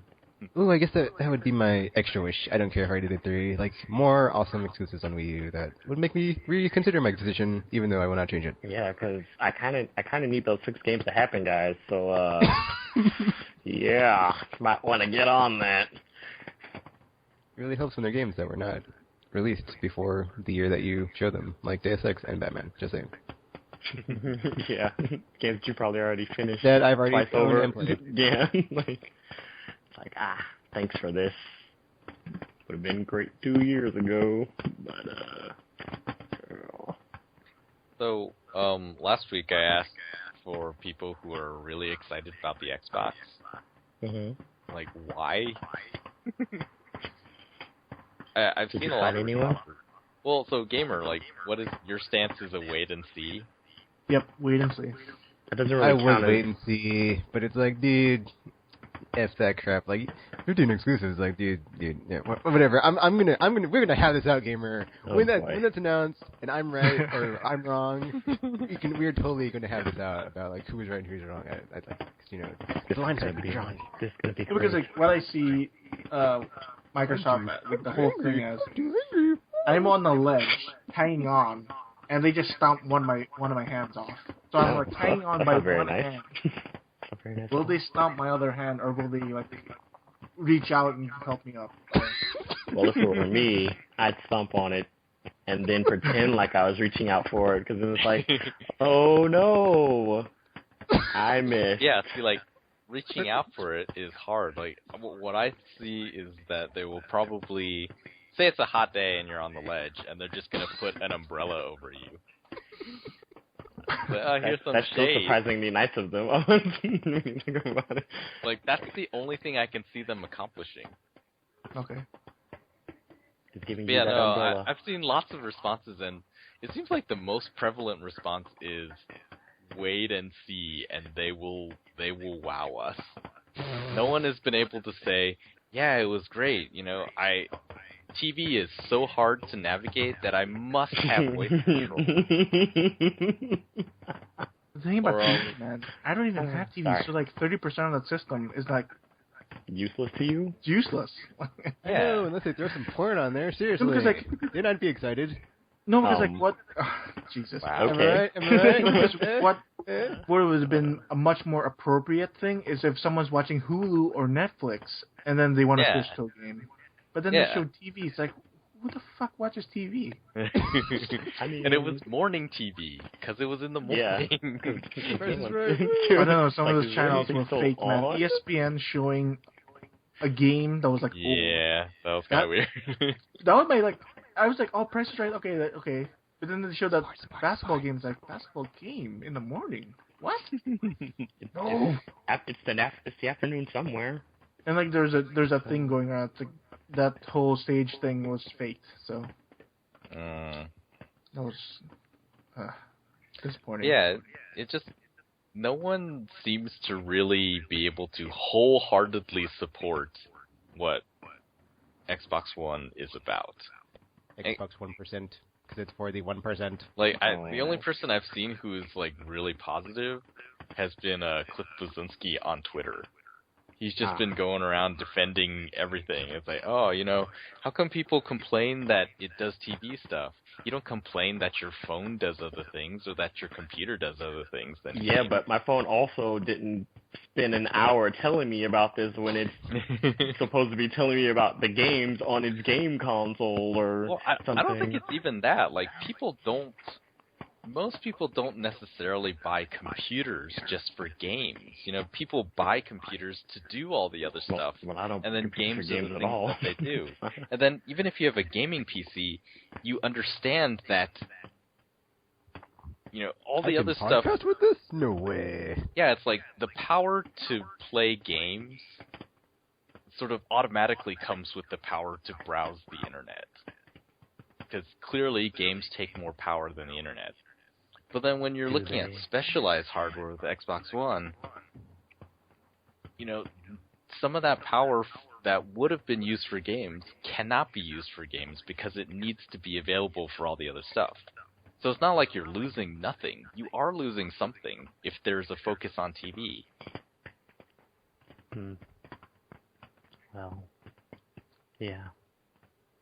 But Also, yeah, no, that it's like... Cliff guy, isn't he the one who did the Gears games? Yeah, but he's also well, a that's why huge he's name. defending them. Yeah, quote unquote. But then, yeah, like, a lot of people... the thing that's bothered me the most is a lot of people are like, Sony's like, or Microsoft is clearly going for a wider audience. I'm like, does that even make sense? I mean, you think about that. What does that mean exactly? Like, what wider audience are they talking about? Well, I mean, toddlers still watch TV, so there's that. Toddlers don't use voice control. They could try. Didn't say they'd be successful. They could just be like, yeah, and Xbox would be like, turning to Teletubbies right now. Does that show still come on? Because it seldom is that. I don't know. But to me, like, the way they say it, it seems like they're saying that the Xbox One is targeted towards people who watch TV. And clearly there are more people who watch TV than play games. Is there, though? Yeah, well, yeah, first of all, there's that question, because a lot of people who play games also watch TV, and having only two eyes, we can't do both at the same time. I can. Talent. So, you know, I think it's incorrect to say that they're targeting this wider audience, because it's not targeted towards TV watchers. It's targeted towards TV watchers who have problems watching TV. Like, they want a somehow better TV experience. I'm sorry. So, that sentence just seems like people who have problems watching. Like, what is the sounds ridiculous. If you look at what they've shown, like, what's on offer? Well, the offering is the navigation will be so much better. You don't have to remember the channels. You don't have to, you know, move your hands, I guess. Or I guess you still do. But it's just like, you know, you don't need to hold anything. And the other thing is like, fantasy football app on the side. And it's like, what? Who? These things don't apply to every person who watches TV. I think most people are just fine watching TV the way they do. I don't know. I kind of like the idea of bossing my TV around. I think that's why would you want all those tickers and going off all at once, like while you're playing a game? I don't understand. Like, why would I want someone to call me when I'm playing games? Like, God, dude, don't call me. I'm playing a game. It's true. Hey guys, it's Skype. I know people like cross game chat, but I don't. I think it's a distraction. Yep.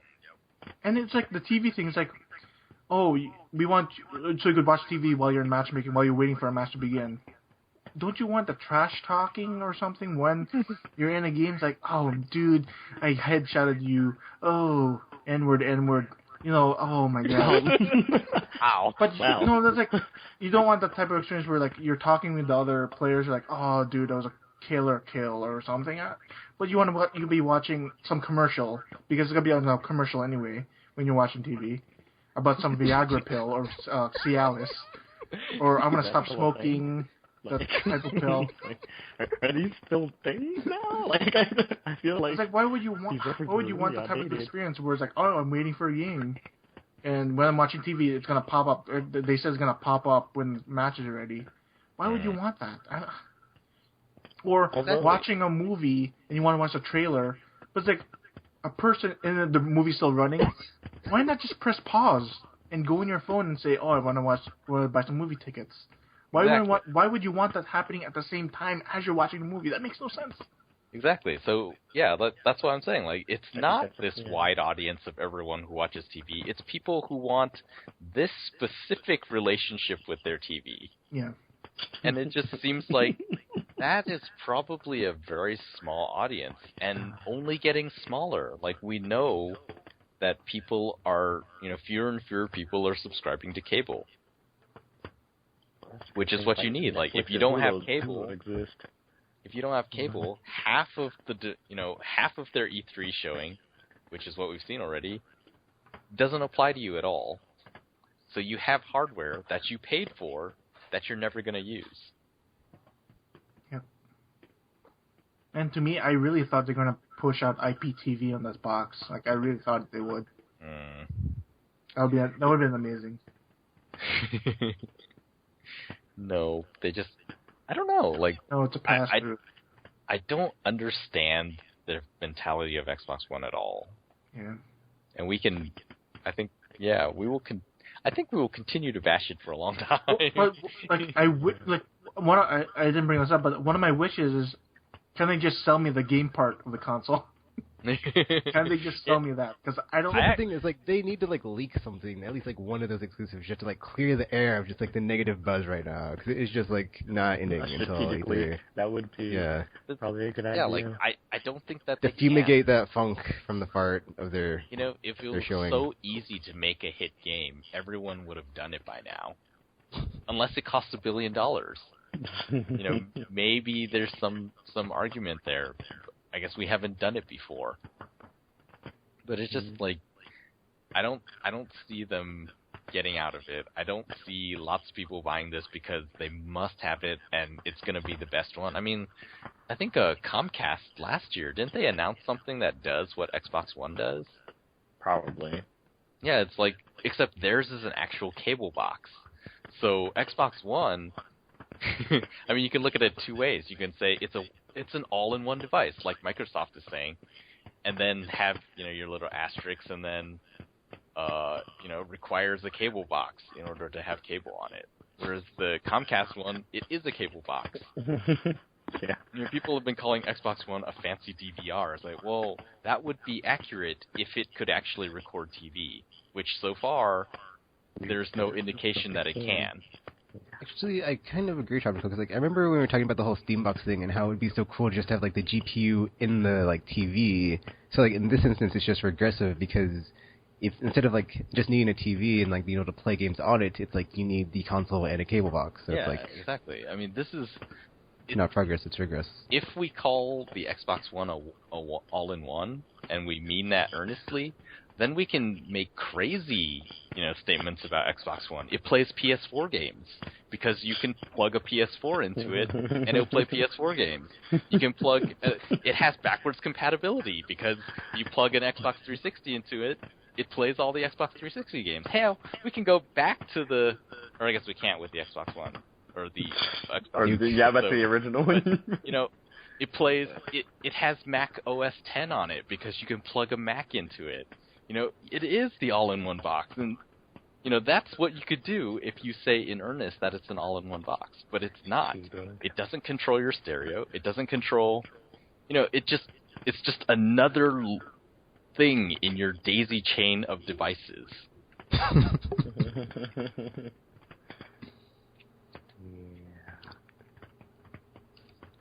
And on that note,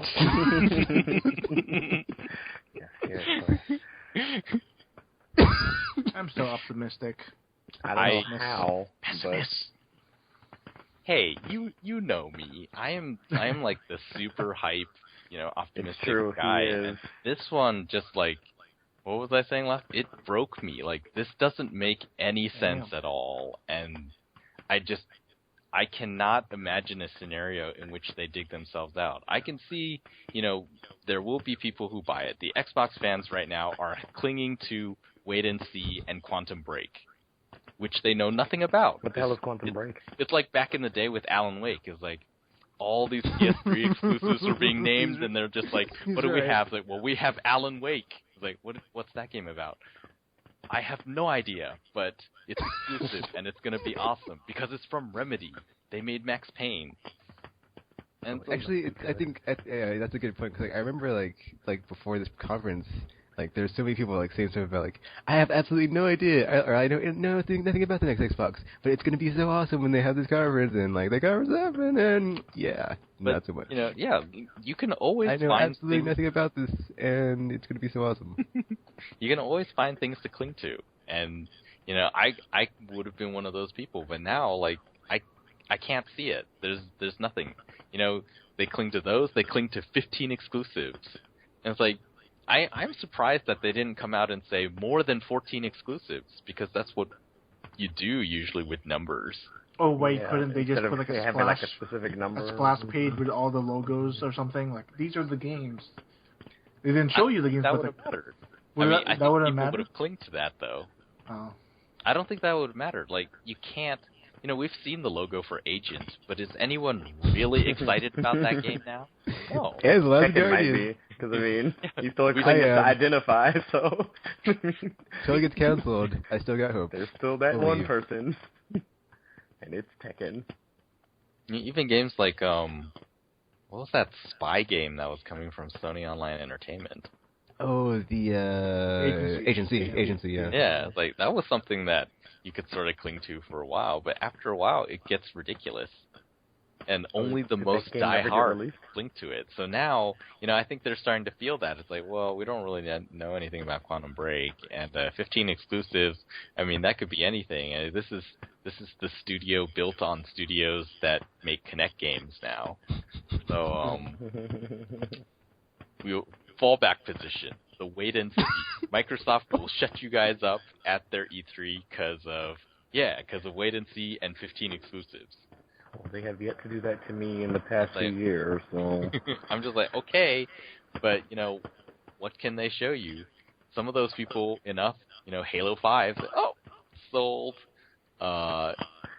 Fable 4, Fable MMO, sold. Although, I'm pretty sure there's still going to be, those people who will probably buy it just for the sake of having Call of Duty, because a lot of people like to say that the Xbox has the better, I guess, online experience. So I think from them still clinging to the whole, well, we have this exclusive DLC or whatever, they're still kind of banking on that kind of material to sell their console. So I think they will still have those people, their diehard online people who still subscribe to them are probably gonna jump on the Xbox One just for the sake of having multi-platform games that do have or multiplayer and stuff. Because then it's well, we still think Xbox Live has the best online store and whatever else they give you with that. I don't know. I don't subscribe to them, but I would have said that before, but I think it's sort of changing. I think people are starting to see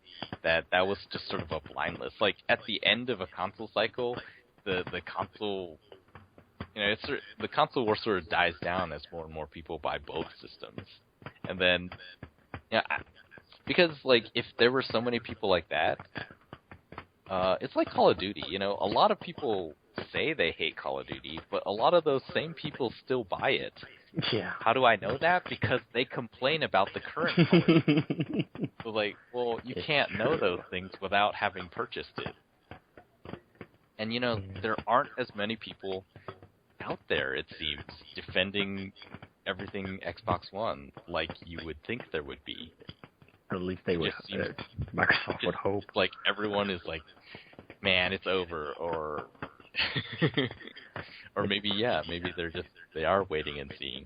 I don't know. It's probably one of the few the only generation where I'm probably going to only have one of the consoles as opposed to all of them in some way, shape, or form. So I don't know. I need to be sold, and right now there's two companies lagging behind, and I really don't see how Microsoft's gonna come out on this one. So yeah, with their games, I think they can only do safe bets, because when you do random risky bets, sometimes you get something, but they're called risks for a reason. Yeah, it's you can't guarantee greatness. So yeah. Well. I don't know. And the fact that so many people are taking a wait and see is kind of telling, too, because it's if no one can get all gung-ho about your console or any of its features, it's well, you really don't have that big of a backing there. And I think, I would hope Microsoft kind of looks at the feedback they got from their conference and hopefully, not do what they did. Nope. And kind of the game plan is set. I'm kind of hoping that I'm trying to give Microsoft the benefit of the doubt here and hope they learn from the mistake. But it's when I'm the one trying to be optimistic, you have a problem here. Because it's all because when it's gotten to this point, it's you really, it's you've broken Tropical. You have me trying to be optimistic for you. You've really just gone in the wrong direction at this point. So,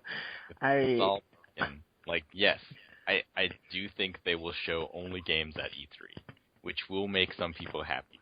But when we look at it, after the hype and noises die down a bit, when you look at it, it will be well, yes, they showed games, and yes, there were some interesting sounding ones, but none of them are going to be enough to make me want this console over the one that has all those games over there. Yeah. Whoa, what's going on here? But because it's and also because and then there's the whole. I feel they're going to still have to find some way to focus on Kinect as well, since now it's like forced into the console. It's like in previous years, Kinect has never been, well, I don't remember how long Kinect has been out, but in previous years, it didn't feel like much of a necessary add-on to the console, but now that they're bundling it with every console, it seems like, okay, well, now that I have to have this, you're going to have to tell me why I need it and if it's going to still work if I don't have the optimal conditions like the previous Kinect apparently needed. And it's like not everybody has this kind of space or lighting and studios and whatever is going on when they do their stuff. So I'm kind of concerned that it's going to be a harder sell, but I'm really hoping they kind of like looked at what people were saying about their conference and their lack of focus on the things that some people thought were important, and instead kind of showed the stuff where it's just like, yeah, why would I care about this kind of stuff? So I don't know. I mean, I'm already going in not expecting to want to buy an Xbox One anyway, so I doubt there's going to be anything there that's going to convince me, but I guess there may be enough there that they can convince people that are kind of like hanging on the fence, like Gamer or whatever, and he's like still trying to hold out the hope that they do have something, and it's not just going to be the 360s lining up all over again, except with prettier graphics. And, you know, that might sell a few consoles, but hopefully it doesn't secure them their first place spot again like it did this time around. Because, I mean, maybe they'll learn from Nintendo's mistake, because they kind of went all in on the Wii, and then the Wii U happened, and it did not pan out how you probably thought. And they don't want the Xbox One to be the same way. They don't want it to be their Wii U. It'd be unfortunate. I mean, which is sad, because it's not like the Wii U is a bad machine from my understanding. It's just that whole lack of support and telling me why I should buy it and why this giant tablet controller is useful to have and stuff. Kind of like, why do I need Kinect? So, yeah. Oh, full circle there. Okay, so, yeah. Guess we'll sign up now. Go Sony. We could beat this dead horse all day long, because that's how bad that Xbox One reveal was. I have a spiked bat. So let's sign off until next week and stuff. Yeah, next week. Man, it's a very exciting June. We have Remember E3, Last of obviously. Us? Last of Us the day after E3. I mean, that is crazy right there. And then, well, I don't know if there's, yeah, I want to do like, this is, if we want to do like a backlog event of some sort, this is the last summer that we can really seriously do it. Because, you know, even though we're all like changed and one game a month and, you know, not buying all these things, and, you know, not really thinking that we need a next gen, by the time it's here, most of us will be kind of, oh, next gen, I don't know. I'm still on the fence about next gen in general, but I mean, I'm surprised how fast I was converted from being like, we don't need a next gen. Like, I changed my stance so fast after I saw the share button. I was like, share button. It was crazy. You understand share button? Seriously. Yeah. Like Microsoft showed something like that, but they don't have a dedicated button to it. So hopefully we can do some sort of backlog event where it's like the last time it's really hard to share video and all that. Yeah, right. I think it'd be really cool. Someone on the Gap page was talking about they're not getting next gen because they have games to last a lifetime on the current gen. So yeah, it should be fun. Help people out, motivate each other to get through that. Inferior, old, smelly HD sub 60 frames. What's that word Gamer uses? Love how you're trying to make it sound like it's so terrible. Cutscenes, everything that's not as awesome as it will be on PS4 and Xbox 1%. I'm just saying. Man. So yeah, tune in for that. It will be somewhere. Facebook, YouTube, Twitter, and the website, aimlesspodcast.com. And soon we'll be able to share these things like right after they happen because there's share buttons and things that exist. So, yay. I'm half excited. And I, even though I don't sound like it all the time lately, fully excited. E3, cannot wait. So, like a child said, check us out, Facebook, YouTube, wherever. And you can fight like a Kurgan, run like a leopard, but you'll never be better like Amanda Shepard. And I may be like Optimus Prime, but I am, No, you did that all wrong. Even did just like Optimus Prime. I may be like on the outside, but I'm an Autobot on the inside. He's red and blue on the outside. And until next week, or until you hear from us again, we're going to transform and roll out. This is the Aimless Podcast. We're now signing off. Just another quiet day.